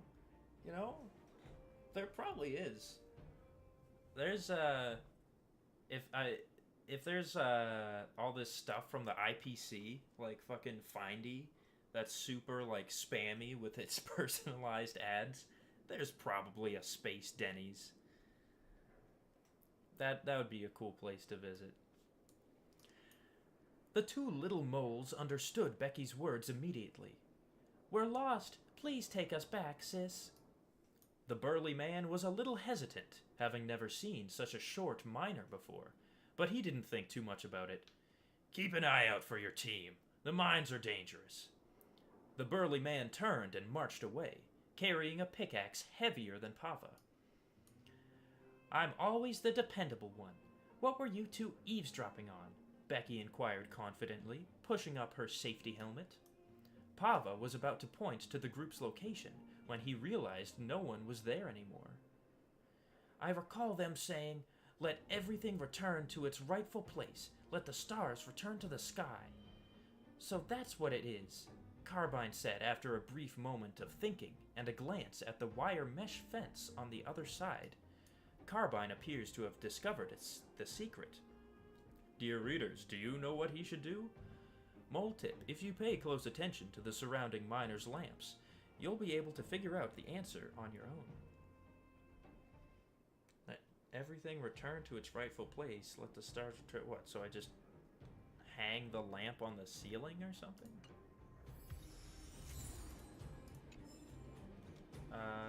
Riddle about the miner's lamp should be up ahead after I fucking beat this robot to death. Time for a buzz. Watch this awesome move. Keep up. You let it run. Kill it. You can fight it or rock with it. The best is yet to come. Okay. Place the miner's lamp at the correct spot. Oh, I see. I see it now. Are you perhaps a Serval main? I mean, I like Serval quite a bit. I mainly I'm using her for like just to have sort of another damage dealer. But yeah, I'd say Serval's pretty good. If I had to pick between Serval or Gepard, I feel like gameplay-wise, Gepard has a lot more uses, but I kind of like Serval's personality a bit more. Though to be fair, Serval did have like a whole quest like dedicated to her, and Gepard was more of a background character, it seemed. Oh, on a date? I'd say I feel like Gepard would be a bit more professional or well put together. But yeah, it's tricky though, because it's like Gepard would be more put together, but Serval's so hot. I might have to go with Serval. Though to be fair, I'm probably a little biased. Though, There's to be fair, inspiration both in is a every good point. glance and every breeze.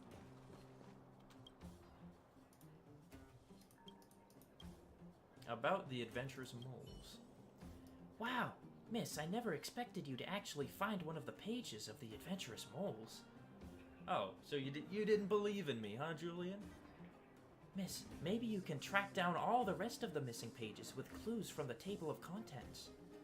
What benefits would there be if I find all the pages? I don't know where to look. Help me. Well, I kind of know where. They literally said in it an open-air restaurant in the Backwater Pass, a underground area with shelves in Rivet Town, and somewhere in the Silvermane Guard restricted zone, but I forget where that was. So yeah, wait, why am I finding these? Why am I looking at this? You go find those pages so that you can let me read them. Of course, of course. But I know what you mean. There's nothing in it for you at all, except for some stellar jade. Only thinking of benefits. Grown-ups are so greedy for cheap thrills. Okay, buddy. But seriously, miss, I'm actually starting to look forward to reading all those pages now. Please come and find me whenever you found them all.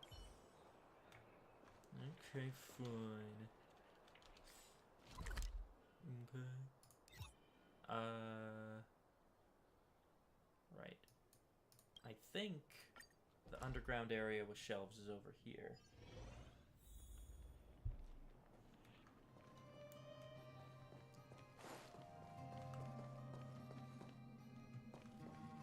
Ah.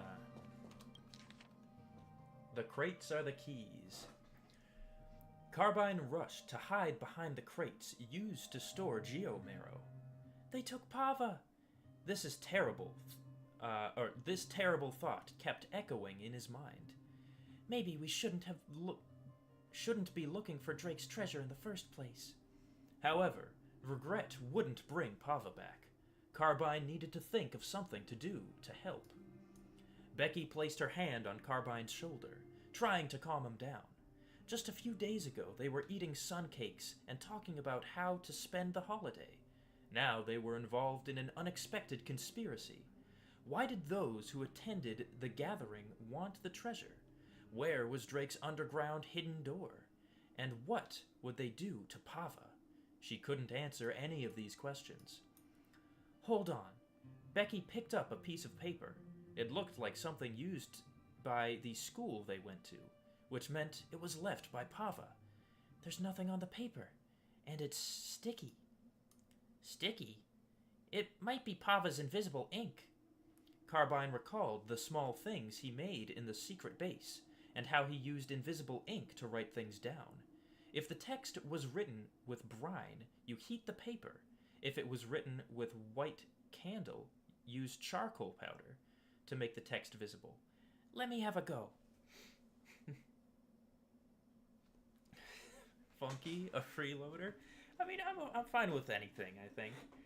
I guess funky is what Tarnisha usually calls me. So, you know, funky if you want to be nice, or freeloader if you think I'm being an asshole or something.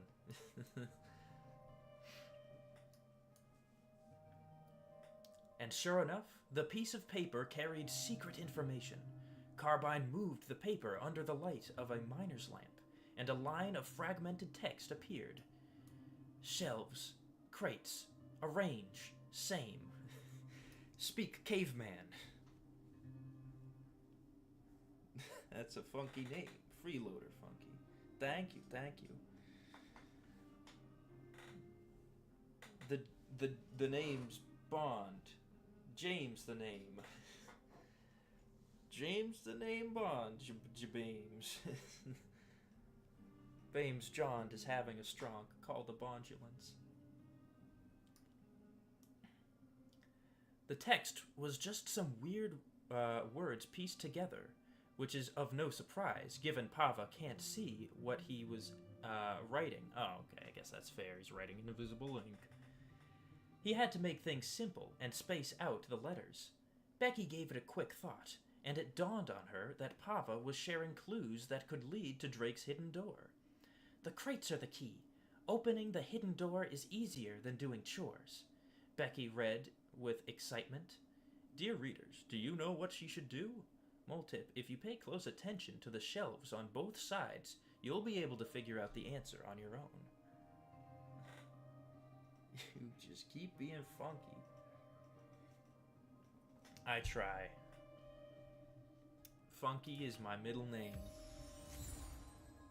Well, I guess it would be my first name in this case. Funky is a part of my name somewhere. So I need to pay attention to the shelves. Oh, wait. There's 4 boxes here. So I just move the... Oh, okay. I will pick up the crate on top. No, I don't. I will place it down here. Okay, I'll pick up the crate in the middle. Huh? Wait a minute, what?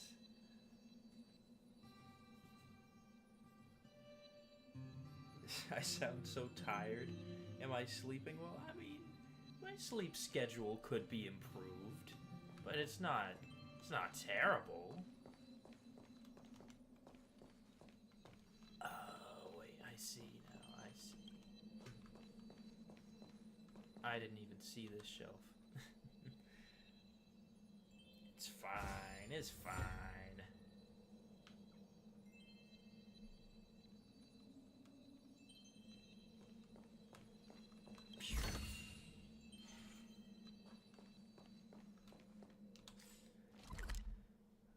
Where was the other one? Backwater Pass, I think it said.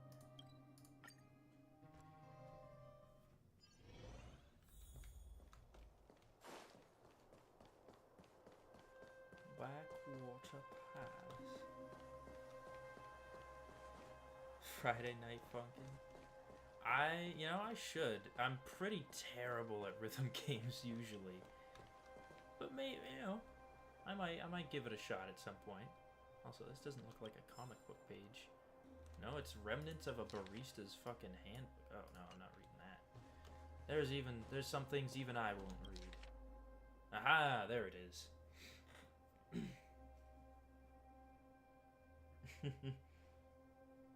I'll try. I attempt to go to bed at a decent hour. Sometimes it works, sometimes it doesn't, so. The old Silvermane guard flask that Carbine was eyeing was hardly a valuable item. The moles looked around the auction hall, no one else raising their hands to bid in competition. Going once, going twice, sold! This old flask goes to the young boy with the glasses, said the auctioneer as he banged his gavel. You shelled out 12 shield for a flask? I truly don't comprehend collectors' tastes like yours. Pava scratched his curly hair. I still have the limited Silvermane Guard Festival Edition of this flask at home, which I can sell to you for a low price. The moles paid, collected the antique flask, and exited the room. A continuous flow of people passed by the outdoor cafe. There had been an antique craze since the archaeological team made the Great Adventurer Drake's will public, and everyone was hunting for clues to the invisible treasure chests. It also irritated Carbine, an antique collector whose pastime had gotten more expensive. Look what I found in this kettle! A piece of parchment! Becky opened the kettle. No way! The paper references invisible treasure chests. But does that mean it has something to do with Drake? Shh! Pava suddenly lowered his voice and said, Someone is watching us! Carbine pulled a reflective lens from his backpack. Oh, that's smart. The lens reflected the sight behind him. He saw no one pursuing the moles. Hey, why am I not seeing anything? Pava may be physically strong, but that didn't mean he's a simpleton. He extended his hand, pointed to a location in the open-air cafe, and remarked, It's there. There are lots of tables and chairs in the open-air cafe, but only that location may conceal a person. Carbine and Becky looked in amazement at the open-air cafe, and they quickly realized what Pava was saying and were impressed by him. Do you know where he's pointing at, my young readers? Mole tip, if you pay close attention to the surrounding tables and chairs, you'll be able to figure out the answer on your own. Okay. So I guess I just kind of walk around and look for a place that could conceal a person. Huh. Oh shit. Grimace is gonna pour Grimace Shake if I don't get enough sleep. He's gonna pour it down my throat. That's kind of terrifying, honestly. Is it under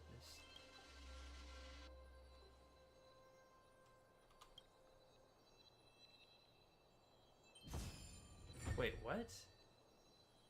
Only this place could conceal a person. What is that? Why was that the answer? I feel like I did that wrong, but... Okay. Oh, what, because the table's got snow on it? Maybe.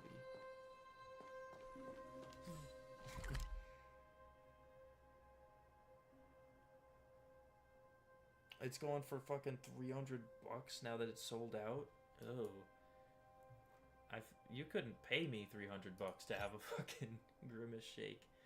Well, I mean, I guess maybe you could. Actually, I mean, for $300, I'd probably fucking drink a Grimace Shake. It's probably not that bad, but... Like, damn. That's a lot. Where am I going? In the trenches deep within the Silvermane Guard restricted zone leading to the snow. Oh, okay, so it's like way over here.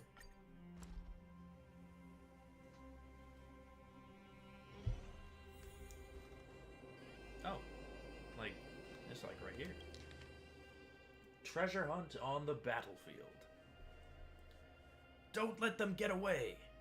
The gathered crowd shouted incessantly from behind the moles as these greedy criminals pursued them. The little moles rushed right into the Silvermane Guard restricted zone, not stopping at all. When the 3 little moles turned around, they saw the pursuers beyond the restricted zone stomping their feet in rage.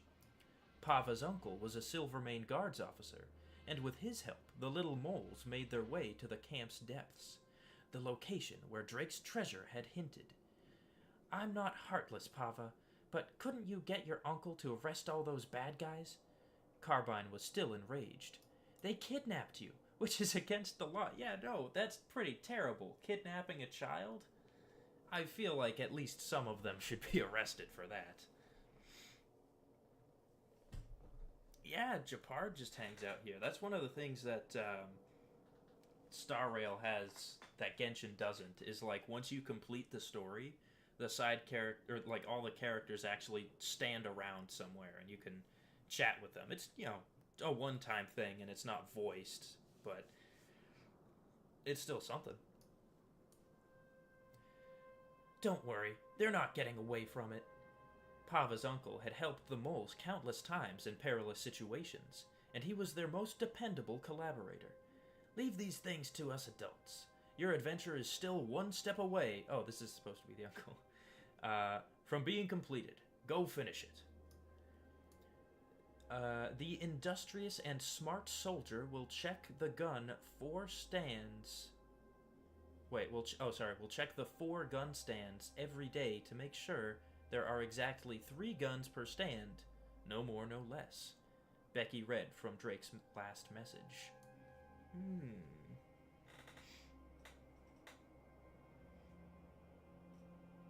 Honestly, it kind of is a morale booster.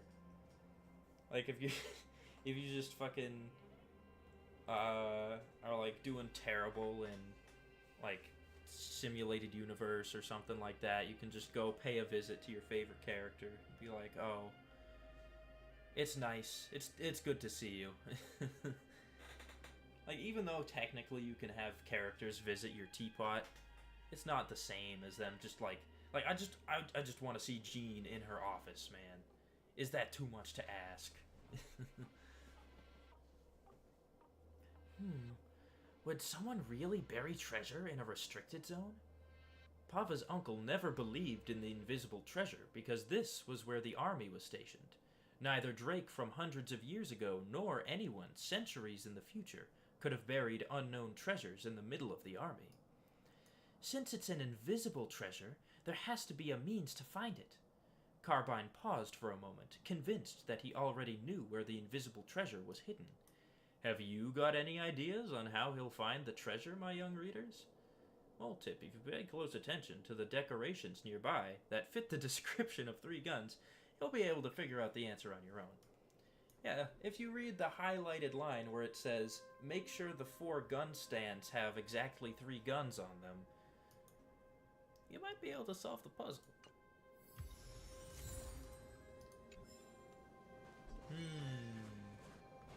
Let's see. That's only 2 guns in that one. Wait, no. That one's got 4. Oh, wait. Does this gun count? Oh, I have to... Okay, I just have to put them into the gun racks. That one's all good. This one needs more guns. And this one needs more guns. Dun dun dun.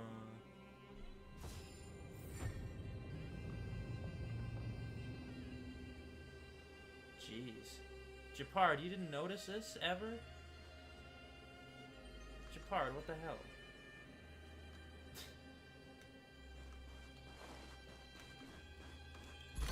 Boom. got 2? Japard is 1 punch. Oh yeah, I remember that. I had never used Japard. Yeah, I never used Japard before. So when they finally added trials for all the standard banner heroes, I was like, oh yeah, I'll do those. And fucking the fact that Japard, despite having a massive fucking like briefcase on his back, just punches people to initiate conflict was so funny. There's inspiration in every glance and every It looked breeze. really goofy. Julian, I got your fucking comic book all together. Wow! Wow, did you really find them all? Hey, isn't there a page of postscript you haven't found yet? I don't know where to find the postscript. Who reads a postscript anyway? Oh, wait, you have it. So, he has it, okay. I happen to have the postscript here. There you go, take it. Thanks. Now you've collected the whole book of the Adventurous Moles. Great job. You did great, miss. I myself wouldn't have the patience to find all these missing pages. Where did you find the postscript? I didn't find it. I've been going on adventures with the moles every day. I don't have time to look for the adventurous moles. The postscript was given to me by Big Sister Natasha. You happened to be missing it, so I gave it to you. Surely you're not that impatient. Everyone knows that kids are all impatient. Besides, the author writes very slowly. I don't know how long I'll have to wait for the next book. I have a question for you. The more I look forward to something, the longer I have to wait. Is time being slowed down by expectations? Expectation does make waiting longer. Hey, then I should look forward to it less. Can I even manage to do that, I wonder? Don't you want to read the whole book? I do want to read it, but it's boring if it's just me by myself.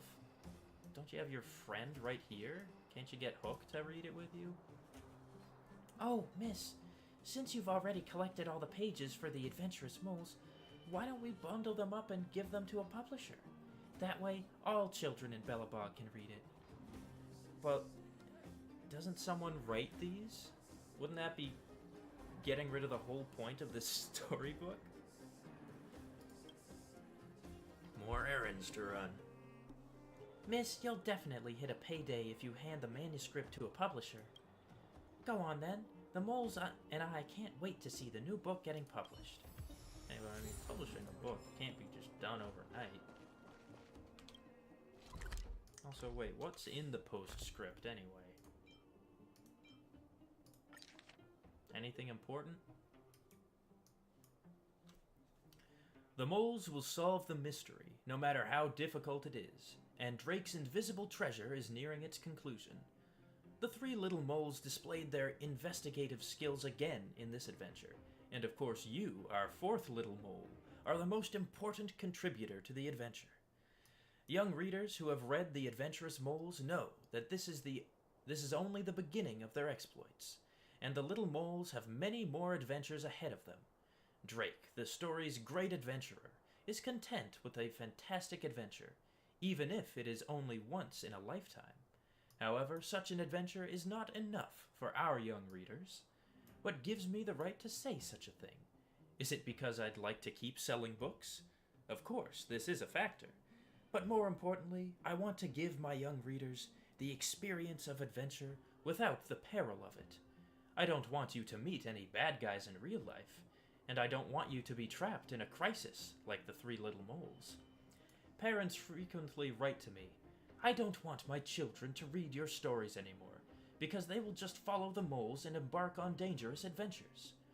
Such letters often baffle me. If I were irresponsible enough, I would tell them, give it a shot. Humans are supposed to go on adventures.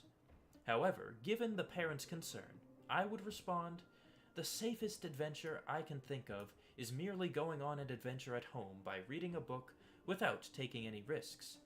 What? Not even such an adventure is permitted? I mean, heck yeah. That's like fucking Harry Potter is like the most popular, like, maybe not children's novel, but, you know, young adult, like, area novel. And that's full of fucking danger. You got, like, people dying left and right in there.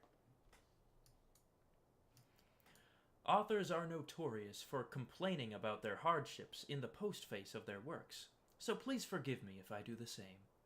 You followed in the footsteps of the three little moles in this adventure story, even though you did not encounter the dreadful gatherers. After all, I made it up. But you used your curiosity and ingenuity to complete the best adventure, right? That is precisely what I'm looking for. I want to congratulate you on finishing your adventure once again. And please allow me to shout out the moles' slogan. The moles, are brilliant and strong. The moles, take the reins. What? That doesn't even rhyme. You're a wizard, Harry. Precisely.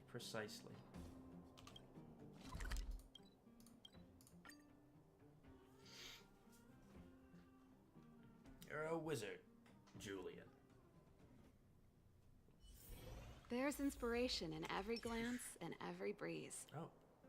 Usually if I switch characters, they stop talking. I collected all of the Adventurous Moles. Huh? Do you mean The Adventurous Moles, the book? Could you let me have a look at it first, please? Here you go. I never thought this would be real. I loved reading The Adventurous Moles when I was a kid, especially the bits about the rainforest and the desert. Is that a reference to Sumeru? As if those things really existed. In the real world, there's only snow outside. These actually do, I mean, they exist on other planets. Haha, there are so many readers who are just like you, believing these writings to be real-life events. But hey, that's the charm of children's stories. I do want to put together and publish the Adventurous Mole's hidden treasure. I know you're not the author, so I can't pay out any royalties to you, but here's a little something for you. Take it. Well, shoot. What if I was the author? What if I secretly did write it, actually? The Tale of the Moles. Collect all of the Adventurous Moles. And the fourth little mole. Find all hidden treasures in the mission, The Adventurous Moles. Okay, so it's literally the same thing. Okay, so that one was,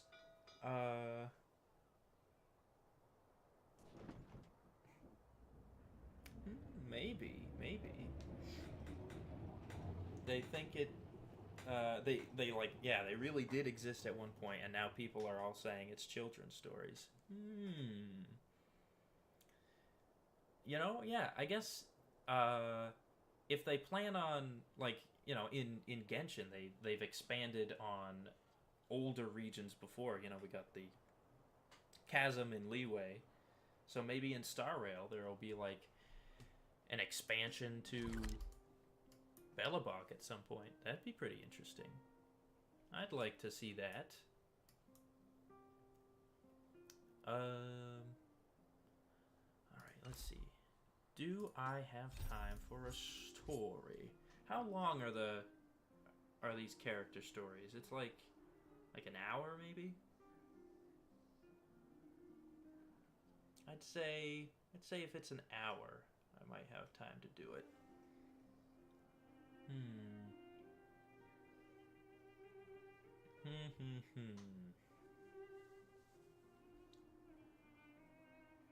I have to speak to Daho.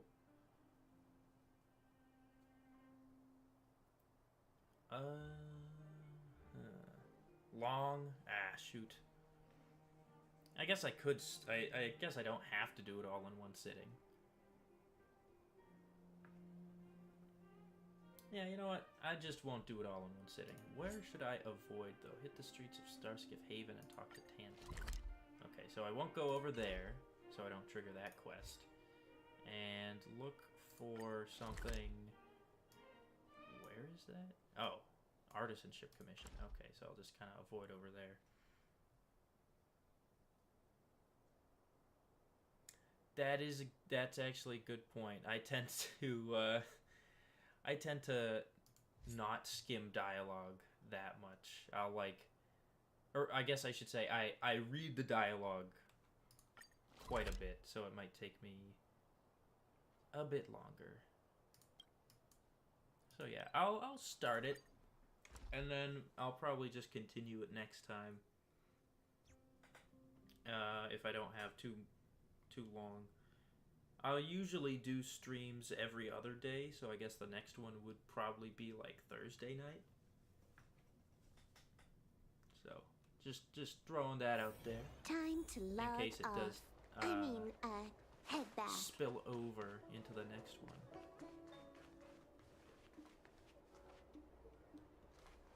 Oh, do the Yukong one? Oh, should I do that one first? I just went with the... I think this is... Spylus? Maybe I'll do the Yukong one.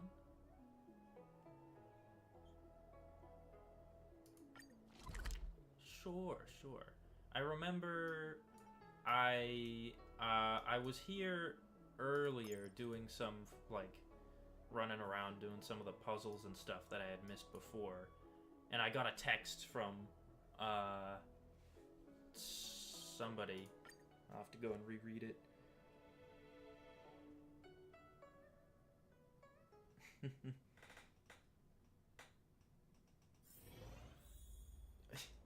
You're just gonna beat up Yanqing on sight? Damn.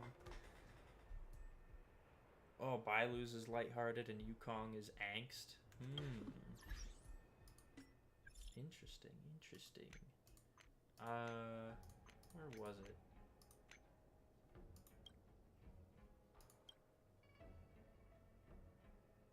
Oh, yeah, it was this one.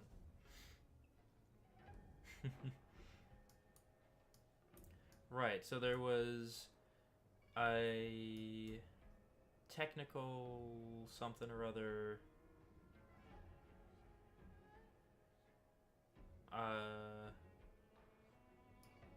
Oh yeah, and Yukong Star Skiff broke down, or at least I assume it's Yukong Star Skiff broke down somewhere over here, and for whatever reason, Welt's just hanging out in Stargazer Navalia as well.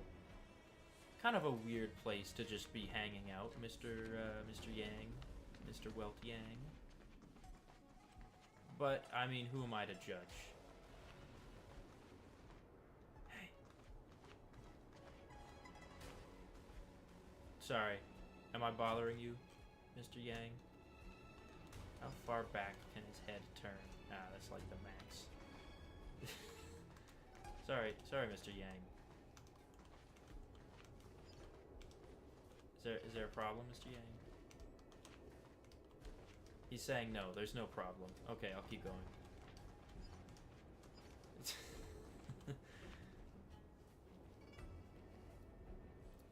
Oh, you know what? That actually makes sense. If he was here investigating Wocha,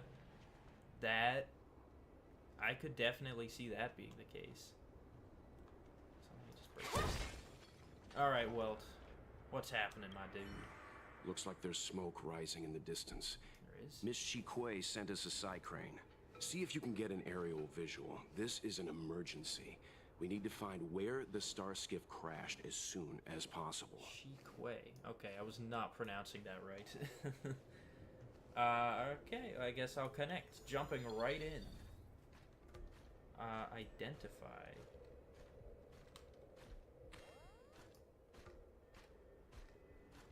Okay, you said there was smoke in the distance. I am not seeing that. Oh, wait, is this the thing I need to identify? We found it. What? Looks like the pilot isn't inside. If they escaped before it came down, they should still be nearby. Okay. Why was it... This does not look crashed at... Oh, okay, no, it does look kind of crashed, I guess. It's got a red circle instead of a green circle, so that's how you know it's all messed up. Okay, why are there two little wolf guys over here? That's a little strange. Oh, shit. Oh, wait, is it not Yukong whose thing crashed? There. That must be who Miss Shikue asked us to save. We need to hurry. Those abominations have trapped her. Be careful. I mean, I kill those things. I eat those things for breakfast, practically. Yeah, right there should do.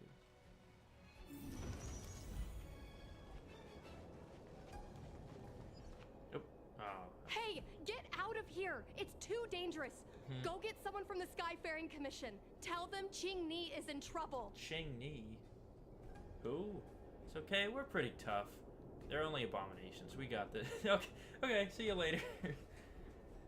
What's Welt gonna say? No, it's too late to call for backup. Oh. Okay. Don't worry, Miss Ching Ni. The Skyfaring Commission sent us to help.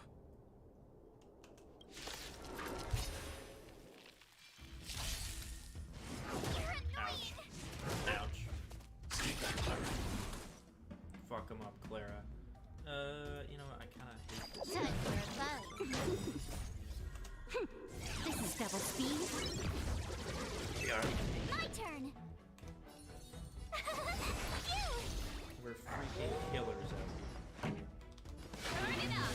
I'm not afraid of you. Look out. Are you all right? I'm okay. Try that again. Ow. Can I have fun this time? Yeah. Told you I could fight.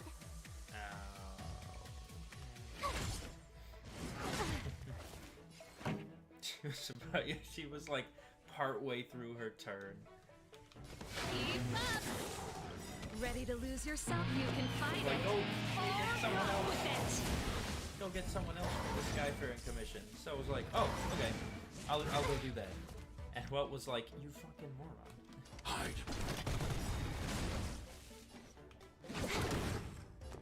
Come on. There. Oh, shit. Didn't we just... There are too many monsters. What? Let's hold out for a little longer. The Cloud Knights should be here soon. Okay, then. I guess whatever I... Even if we did wait, it wouldn't have mattered. Because apparently 4 of these things are too many monsters. Well, you and I could fucking take these guys easy. You're just worried about collateral damage, aren't you? Just run! These monsters can't get up here anytime soon. Which is kind of strange. They seem like they're very large canines. No can do, Miss Ching Ni. We're not abandoning you. We won't leave you here. Hey, you think we can... You think we can't take them?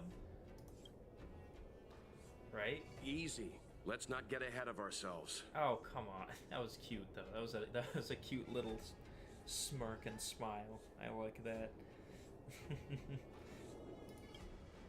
You two have held out long enough. Help is at hand. Oh, hey, it's Yukong, the character who we, like... I'm trying to remember. I think the only time we saw her in the main story was when we first got to, like, the Starskiff Haven area. And she was like, oh, we don't need your help. And then Jing Yuan was like, oh, actually, I want their help capturing Kafka. And Yukong was like, okay. That was it. To be fair, though, I'm sure I'm gonna see a lot of crazy shit go down. Where's March or Dan Hung? Yeah, that's a good question. Because I don't know what point in the like when this unlocks. Because I know it came out like at the same time as the whole next act of the main story. But I don't know if you can do this quest earlier. So yeah, I feel like at the very least March should be here. Nod. Or just Cloud Knight, Okay. formation. Prepare to engage. a bit of an awkward silence there.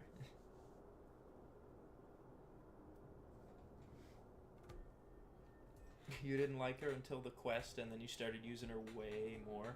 That's fair. Yeah, I feel like that's what that's what sells me on a lot of characters.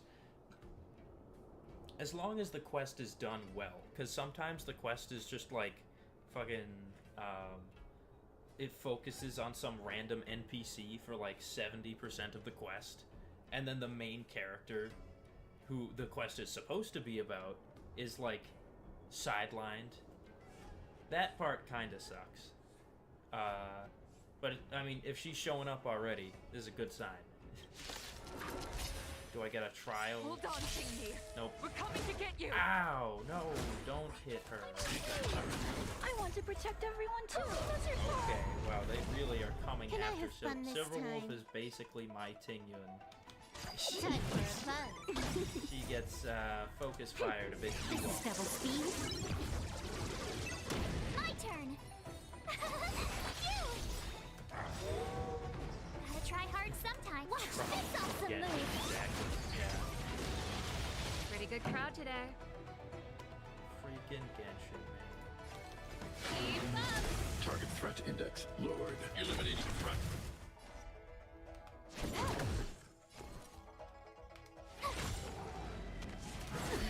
I feel like, to some extent, that has happened in Star Rail as well. Like, I feel like Silverwolf's quest wasn't like it didn't super focus on Silverwolf. It was more focused More on enemies. like Screw'em and Herda. Yukong, Cookie Cutter Kong, Pumpkin Eater Kong. Dang. Is I've got do a you, raid do you to not get like to. Yukong? Let's finish this. Time for Alright, a it's fun. fine. Tough luck running into me. Here. A mini Arlen quest. Forget Songs how for much, you. How much did Arlon show up in her quest? Turn it up. You can I know- fight it or rock with it. I know Asta's quest had like a lot of armor. Gotta try hard. Watch this awesome move. Oh, instead of Yukong. I see. Target threat index lowered.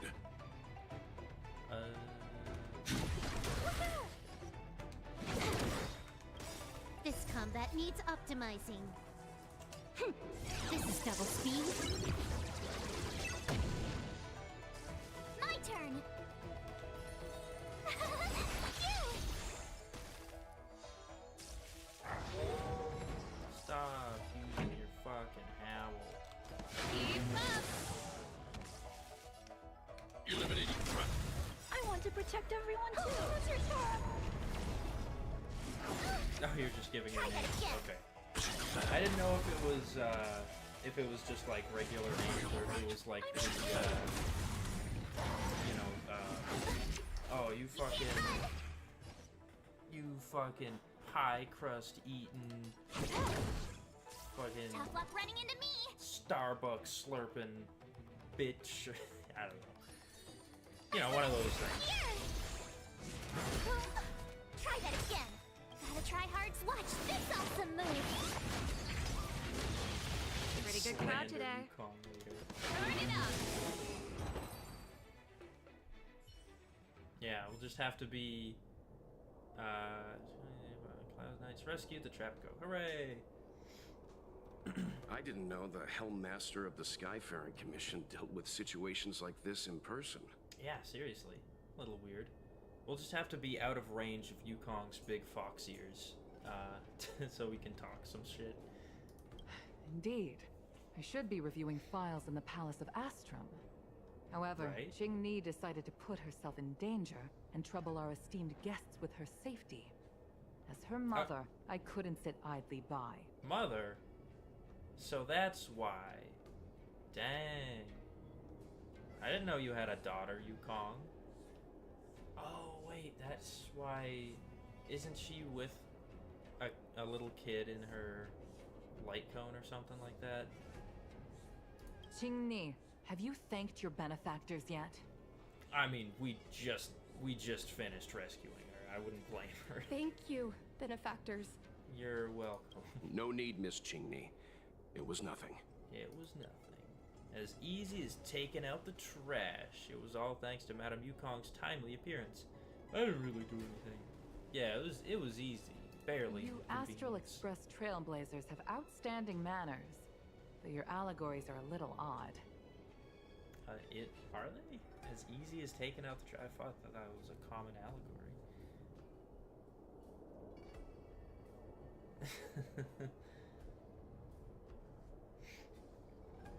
Yeah, gotta hold back on insulting Yanxing, and gotta hold back the tears. Apparently, I'm ready for an emotional roller coaster. It was because of both of you that Qingni escaped unscathed. Words cannot express my gratitude. Actually, I'm just now noticing something. Yukong is like shockingly calm about her daughter just being in a near-death experience.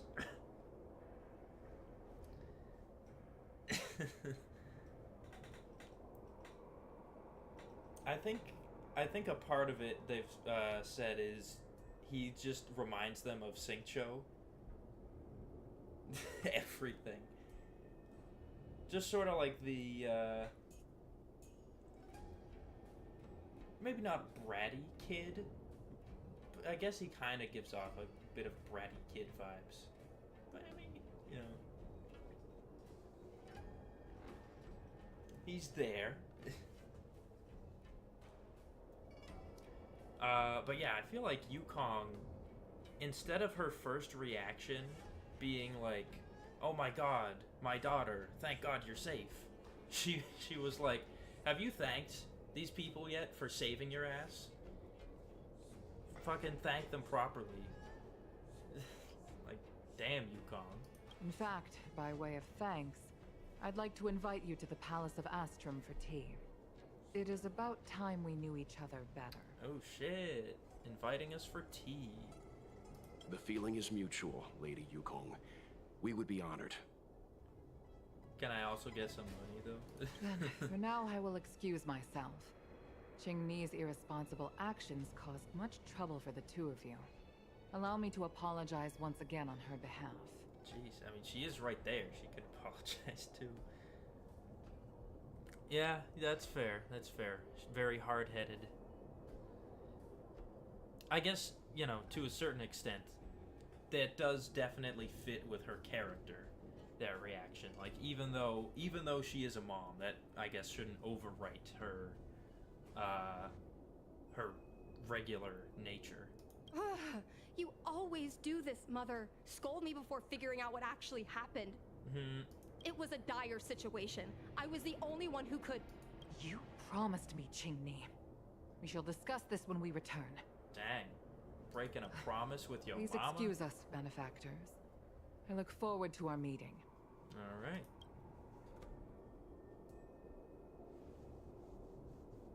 I didn't know Yukong had that side to her. What do you mean you can't marry her? I mean, she never said she had a husband or wife. Maybe she's a single mom. Who knows? You mean a scary mom side? You have a unique way of putting things. Do I? But you're not wrong. Appearances seemingly tell us little about the lives of the Xianzhou's leaders, no matter how long those lives may have been. Yeah. Don't judge a book by its cover, as they say. Exactly. Nothing wrong with marrying some single mothers or fathers. Though I guess, you know, there is that the expectation that if you do marry into that family, you would also share the responsibilities of raising the child. But I mean, it looks like her daughter's already grown up, so there'd probably be less of that to worry about.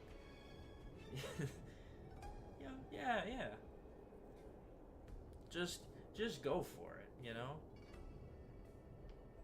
Yukong's inner is a worries catch. and concerns came to the surface in the presence of her daughter. Only then was it clear that she, too, is somebody's mother. Yeah. I feel like you relate to this a lot, Mr. Yang. Yes. After all, I know what it's like to worry over a kid's homework and whether their lunch is healthy enough. Oh? Welt?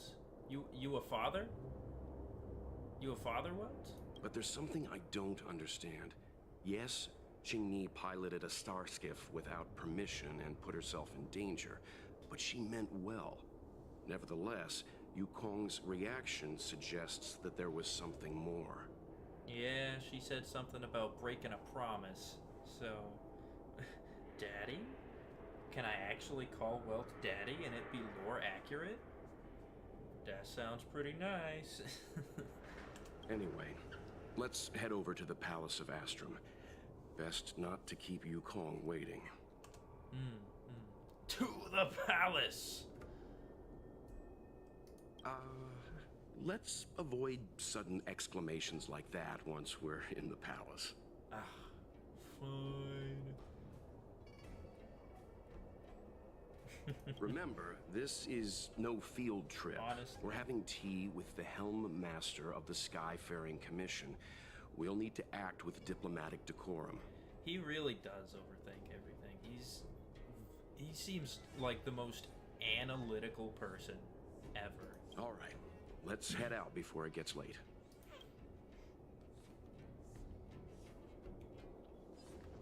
All right. Well, I guess I'll go to. Can I teleport straight there? No, I have to go here. Oh shoot! I hope I don't activate.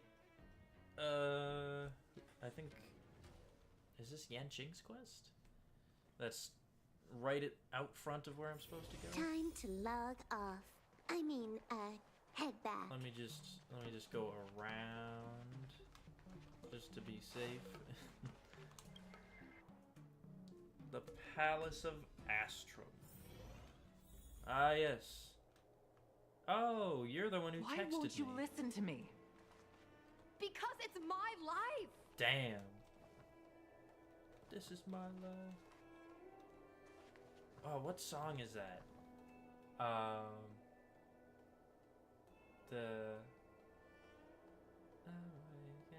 that was, yeah. I'm awake and I'm alive.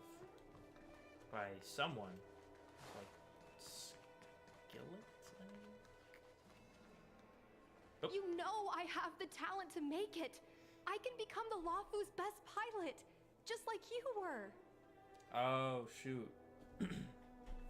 So she wants to fly, but Yukong is making sure that she doesn't. You know, that's a good point. He has been through a lot.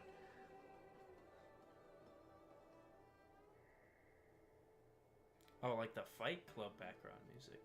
You know, I guess I haven't particularly paid attention to the Fight Club music. I feel like it was nice, but I can't remember what it was. I'll have to go back at some point. Talent? You'd be dead if it weren't for those two travelers. Do you think stealing a star skiff and taking to the skies is a show of talent? What about being trapped by abominations? I mean, she has a point. Did you at any moment think about what I would feel if something happened to you? Damn. Do you know how many people dream of a relaxing desk job at the Skyfaring Commission? You promised me to work responsibly in your post. Not only have you broken the Skyfaring Commission's regulations, you've broken your promise to me. Oof. Okay, yeah. Now the feels are starting in.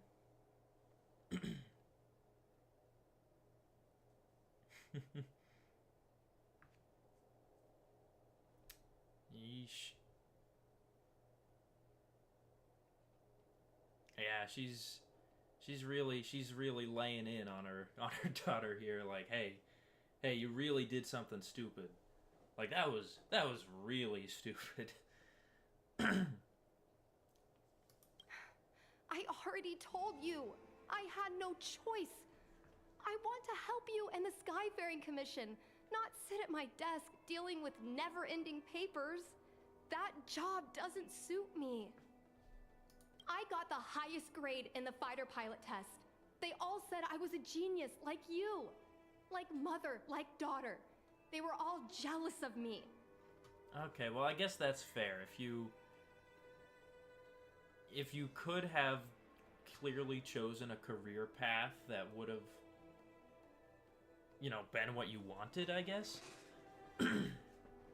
Even if it is dangerous, I feel like to a certain extent that is her choice.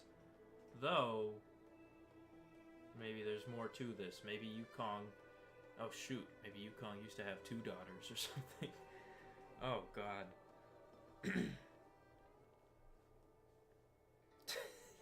Stopping yourself from writing an essay? Oh, boy. Oh, boy. Well, I'll see what happens. I'll see what happens. But no one even knew I had to take the test behind your back. You would never have allowed me to go if I told you about it. Behind my back? Do you really think you could have walked into the test and sat in the cockpit if I hadn't given my permission behind the scenes? Oh. As for genius, don't mention that word to me again. Why do you insist on becoming a pilot? Don't understand. And I don't understand why you don't understand. And I don't understand why you don't understand why she doesn't understand. Why can anyone in the world become a fighter pilot except the Helmmaster's daughter? Don't you realize how ridiculous that is? You may not want to fly anymore, but don't trap me down here with you. Sheesh. This is getting heated. I need more context before I take sides. Right now, I'm like, okay, I guess she should have the ability to choose her own path in life, even if it is a dangerous one. But on the other hand, I feel like Yukong probably has some baggage that she's about to lay down on me. Yeah, right now the daughter's winning, yeah. Qingni, where are you going? She's going to fucking fly a star skiff.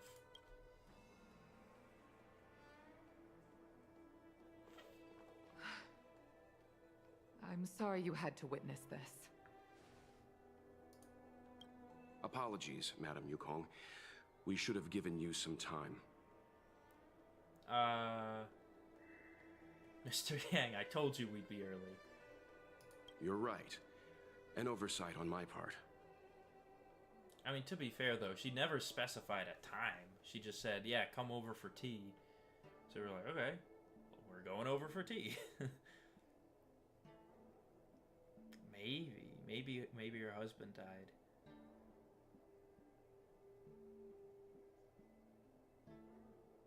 Yukong is wrong, but from her angle, she's right. Okay, interesting. That's like, vague enough for that I don't know what it means right now, but it seems like I'll know by the end of this quest. That's good. On the contrary, I apologize for allowing my own personal matters to encroach on your time. We don't intend to pry into private business, I Master intend to pry. Yukong. But if there's anything we can help with, please don't hesitate to ask. Well, to put it more kindly and properly, but I mean, I'm here for the tea. Like, you invited us here for tea, so I'm expecting you to spill some tea. Family issues, I'm afraid. You probably heard a thing or two just now. Yeah, a thing or two, or 3 or 4. Despite my earnest wish that she continue in her post, Qingni is fixated on becoming a fighter pilot. I may seem overbearing, but the situation she gets herself into sent a shiver up my tail. Sent a shiver. I guess it's a little weird hearing her so seriously say, send a shiver up my tail. I guess I'm more used to it being, a sort of, the animal cat girl-esque characters are usually more like kind of upbeat and cutesy-esque, I guess. And hearing her, like, very plainly and seriously being like, the situation sends shivers up my tail. It was a little, threw me a little off there. It's funny, isn't it? I've seen every disaster imaginable, from the abundance axis to a living planet. Living planet? I thought I'd forgotten what fear was. Damn. That's interesting. You're right, though. Her outfit is kind of revealing, honestly. It's like she has, you know, like this chest piece. Okay, shows some cleavage. Whatever. She's got, like, exposed, like, upper hip / waist area. And then she's got, like, this tiny little thing covering what's basically, like, fucking short shorts. Which reminds me, I noticed when I was doing the Bellabog storyline, Cocolia's outfit is, like, way more revealing than I would have expected for, like, the fucking, basically the queen of the area. Like, usually, you know, a queen or a president or what prime minister, whatever, is, like, an official who dresses officially. Yeah, Cocolia. Oof. Very, very, very sussily dressed, I guess you could say. But when I fought alongside you, I realized there are still things that can terrify me. I'm sorry. Talking about such vexing matters is unbecoming in front of guests. No, keep going, keep going. I want to know your tragic backstory. Though I guess it wouldn't be very exciting if I just learned it all right now, so. I invited you here to gain a better understanding of the Express. Not bore you with these trivialities. Oh, I prepared refreshments for you. Please, you must try this excellent Whale Tide Spring. Whale Tide Spring. Though it didn't get off to a great start. Everyone enjoyed the meeting with Yukon. Well, I guess that's the end of that story. Please accept these gifts as thanks for saving my daughter. I'd heard that the Nameless had traversed the Starry Sea, but I wasn't prepared for how much I could learn from you. Yes, it was a very great conversation that we just had. So many details we talked about in great detail.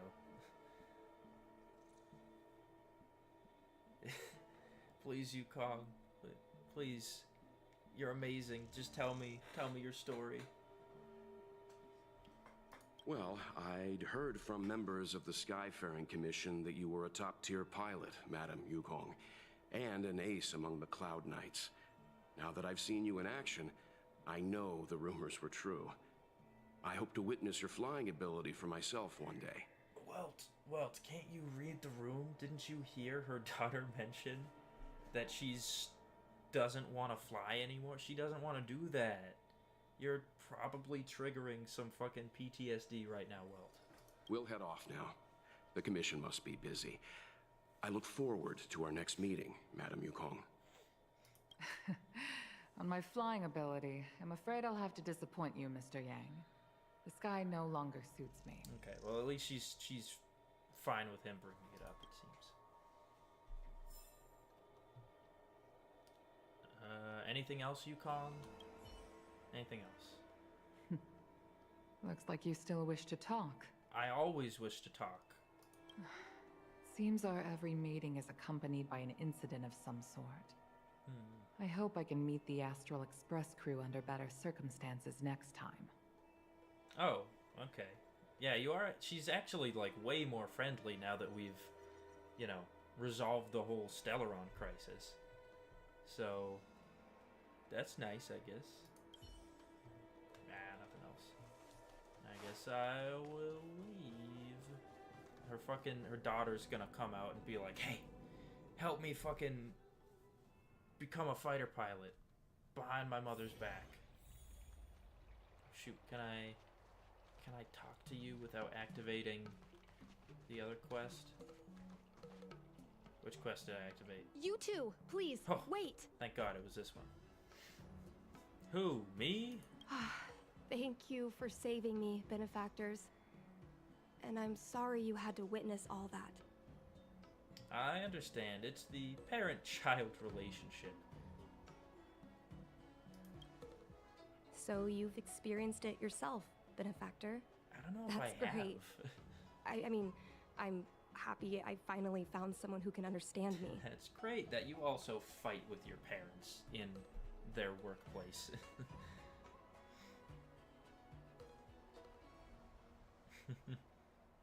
Yeah, Yukong deserves a little treat at some point. Yeah, there's the little dog at the bottom too. I think that's for one of the other story quests. So I'm like really hoping that just being near it doesn't activate the story quest. Otherwise, I might get more conflicting stuff, you know, which is another thing that Star Rail does better than Genshin. But I've had the hairpin ceremony. I'm an adult now. I have the right to pursue my dreams. Mom still insists on sheltering me under her wing, as if I can't even stay alive without her. The hairpin ceremony. You just do like a bunch of hairpin turns or something in a star skiff? Miss Qingni, these are family matters. I'm not sure it's my place to comment. However, in my personal experience, becoming a parent often means we become obstinate. To erode a rock, one must be patient and persistent, like water. Like water, like the water behind you. Okay, wait, now I need to read up more on Welt lore, dang it. Because now it's really sounding like he is a father. If not in the literal sense, at least like in the, you know, found family sense.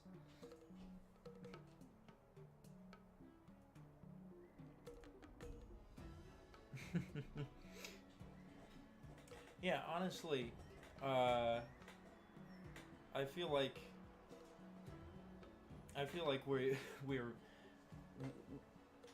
as much as I do love learning more about the character and stuff, as I'm sure I will in the rest of the quest, it is a bit weird that we were just watching her argue very loudly with her daughter. Just like, you know, patiently waiting. Oh, Yukong, just having a bit of an argument right now.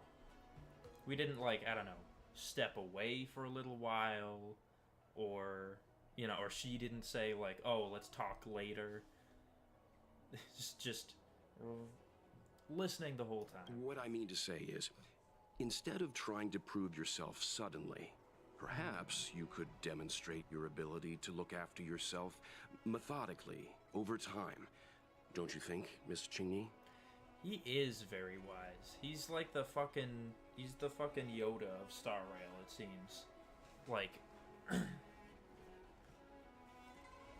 incredibly powerful, probably fucking... I actually don't know how old Welt is, but he's probably fucking hundreds of years old or something.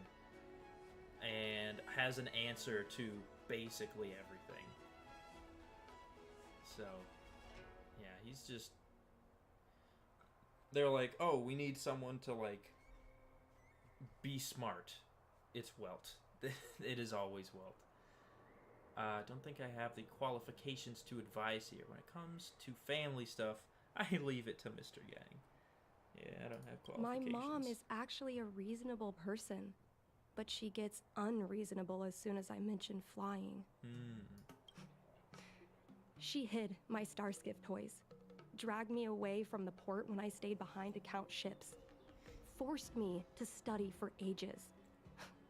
I did everything I could to work my way into the Skyfaring Commission. But she used her authority to assign me a desk job. Oh, yeah, that's tricky when your mom is in charge of who gets to be a pilot or not, and you want to be a pilot and she doesn't want you to be one. He was pretty strong in Honkai Impact 3rd. Oh, good night. I'll see you maybe later. Maybe on Thursday's one. Good seeing you. Good having you here. Thanks for stopping by.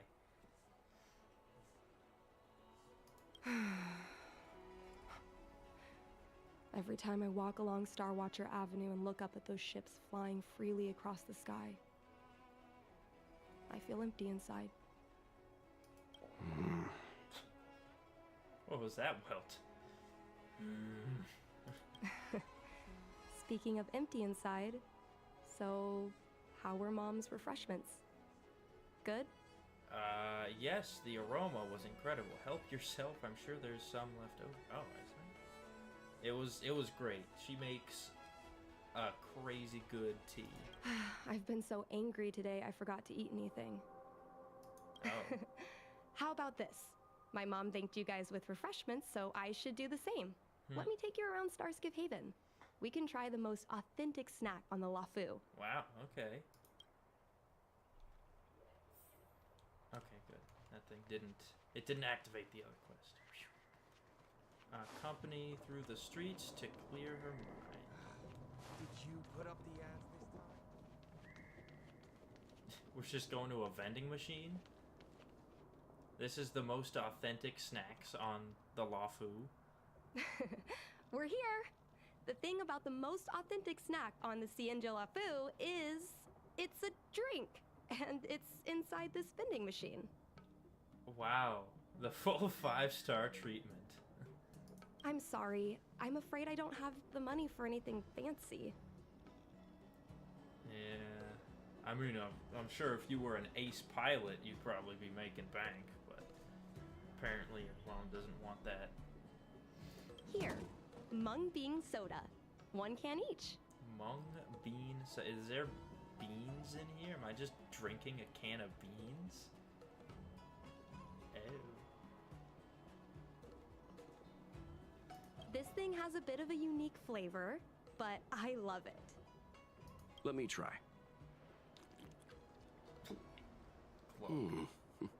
A nostalgic experience.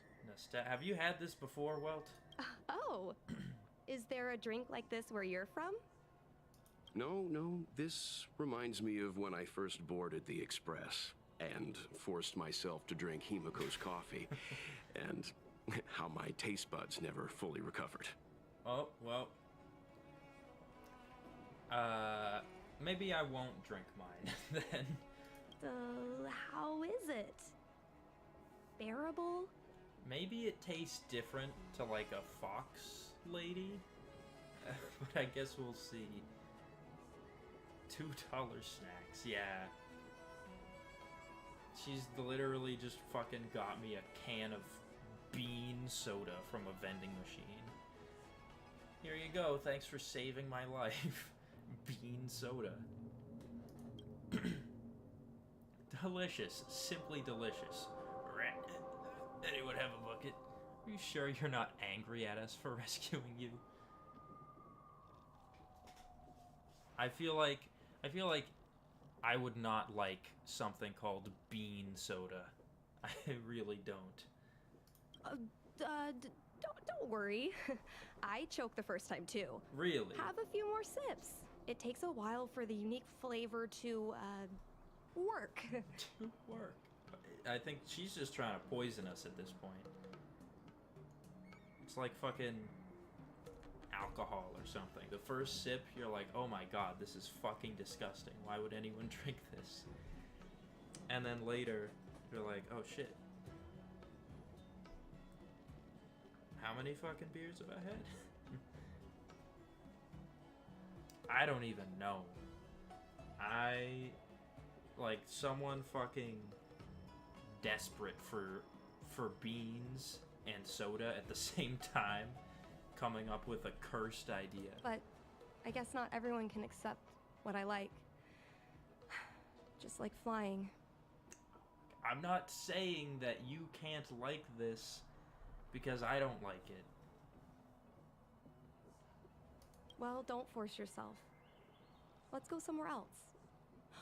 Ooh, I know a really great place in Starskip Haven to Starskip Watch. To Starskip Watch.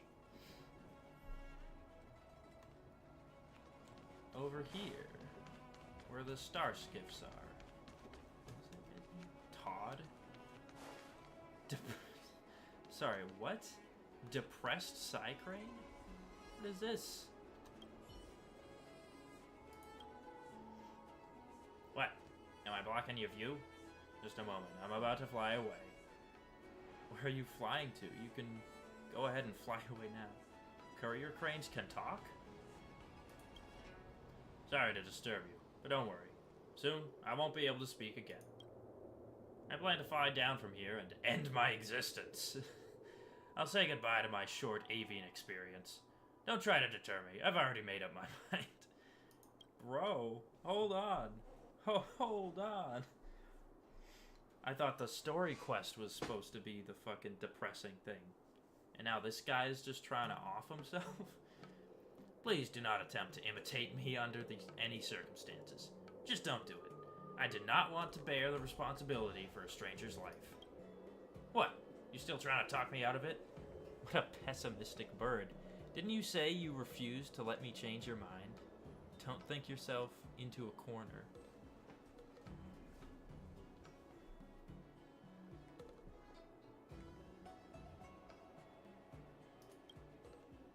I asked for you not to dissuade me, and you did just that.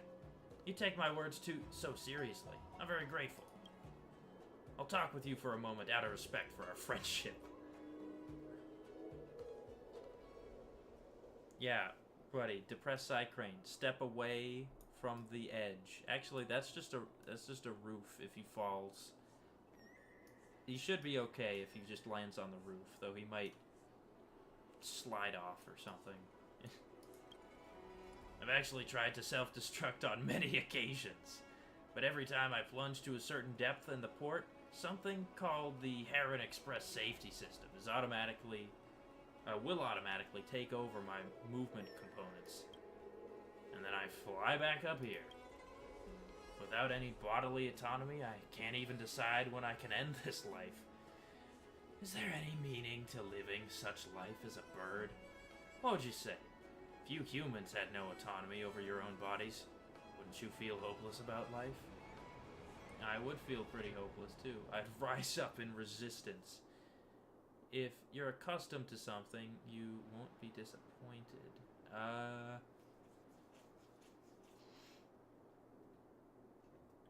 Yeah, honestly, I want to say I'd rise up in resistance. But honestly, I feel like I'd feel hopeless. Indeed. The same is true with humans. How much truer could it be for birds? You don't seem like someone that special. Neither am I a special bird. We should be able to feel sadness. No! Don't! Don't! After speaking with you, I feel as if I've been enlightened. Never mind, I no longer wish to end my existence. This life is good. How is that the conclusion? I know they were trying to, like, you know,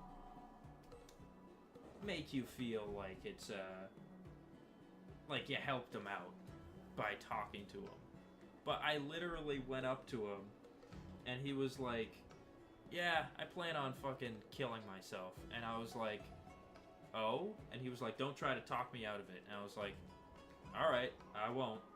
And he was like, yeah, I got no autonomy. That's depressing, right? And I was like, yeah, that's depressing. And now he's like, I feel a lot better now. Life's good. I mean, good for you. Good for you for finding the, you know, happiness in life. Or at least not depression. Are all Cycranes such gifted orators?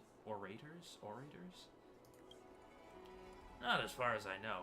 The Cycranes of Heron Express are used for courier services. They're all busy rushing to their destinations. There's no need for Cycranes to come equipped with a chat function. Now that I think about it, how can I talk?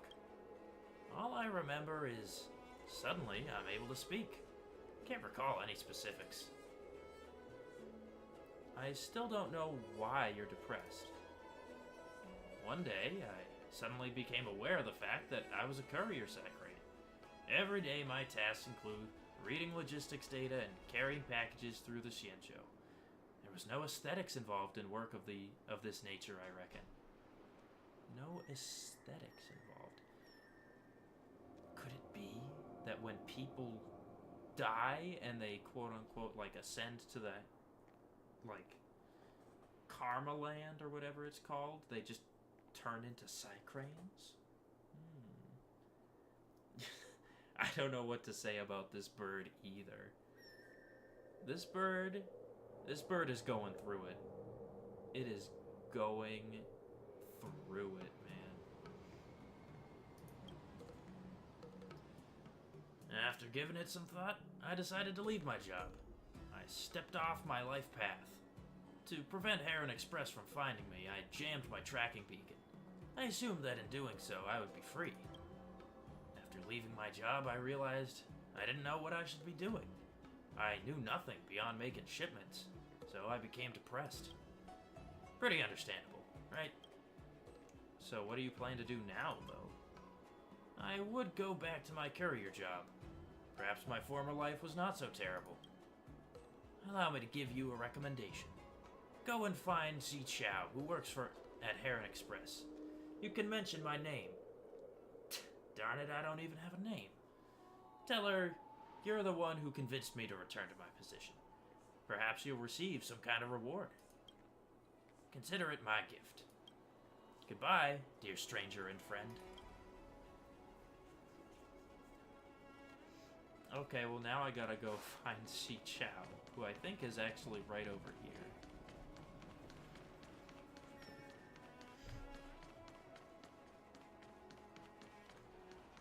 Hey, Zi Chao. I came across a depressed Psycrane. A what Psycrane? A depressed Psycrane. I know what you said, a depressed Psycrane, but I don't understand what you mean. You attempt to explain what you encountered as well as how you convinced this Psycrane that it had nothing left to live for to return to Heron Express.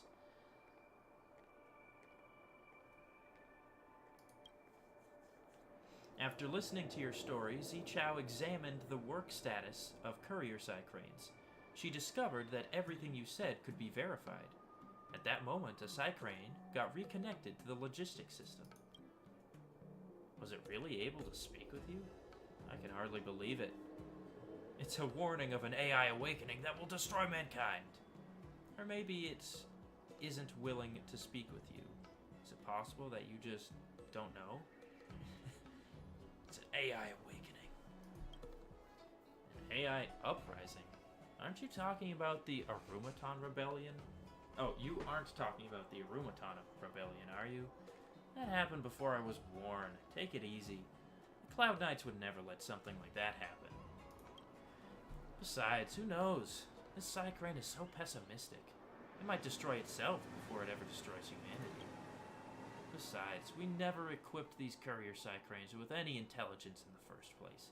The hardware components simply couldn't allow for it. Maybe you were just hearing things? Or perhaps someone was talking to you disguised as a Psycrane? Do you want to look into it more closely?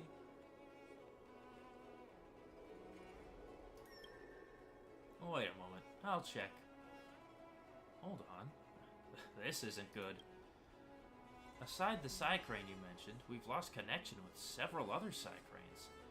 This isn't some kind of Psycrane labor strike, is it? This must be the work of a competitor. It was the work of a metal life form that could transform. The customers are bad news. Damn.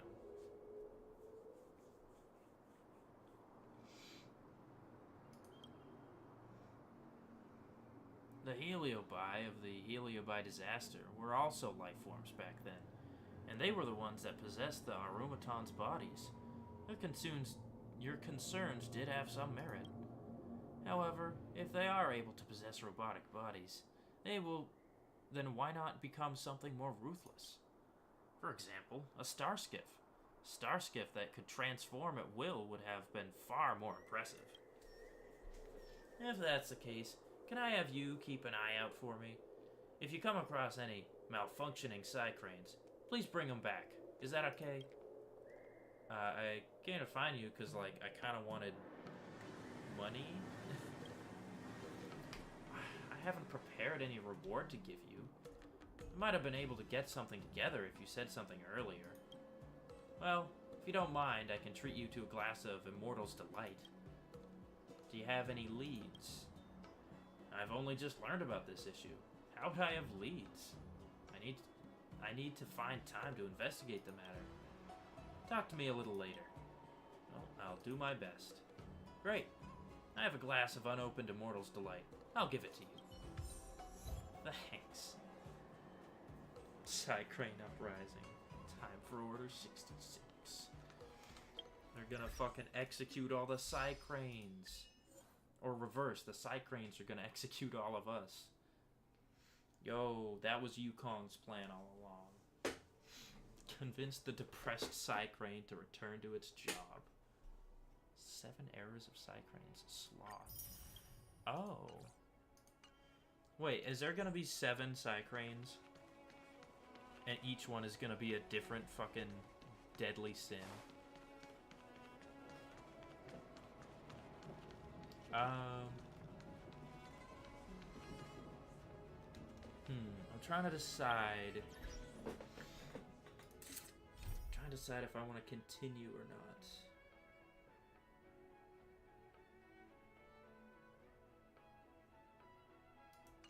Because it is already almost like 2 a.m. basically.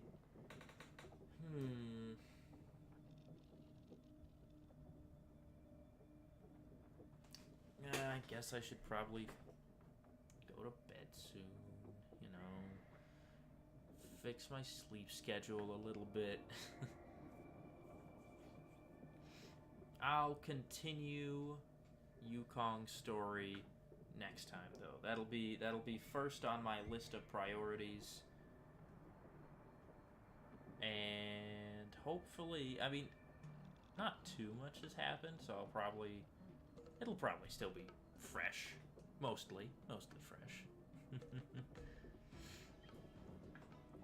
It's like, on one hand, I do want to continue, just so that, like, because usually I guess I like to have my quests be, or at least the main sort of story quests and companion quests be in, like, a one-sitting type of thing. But, you know, I feel like that's maybe not the best habit to get into too much, just because the, you know, I should probably actually worry about my sleep schedule.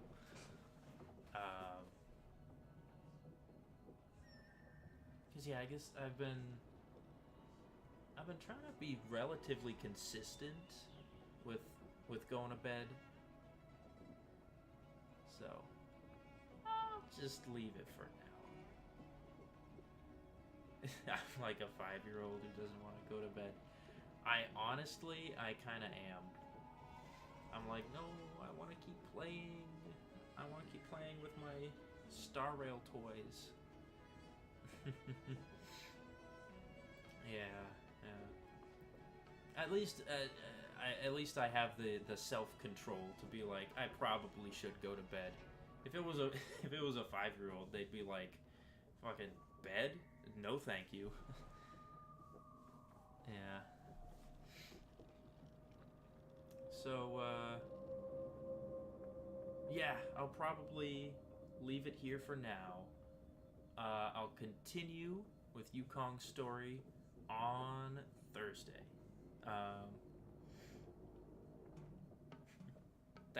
Thank you for enjoying, and yeah, I'm glad to see you coming back each time. So thank you for that, and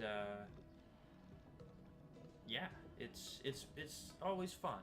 It's always fun, and this time was especially cool because there was like 3 people here at once. That's like never happened. So yeah, I guess thanks for stopping by once again. I always enjoy these, and hopefully some other people stop by again and chat some more next time. So I will see you later. Bye-bye.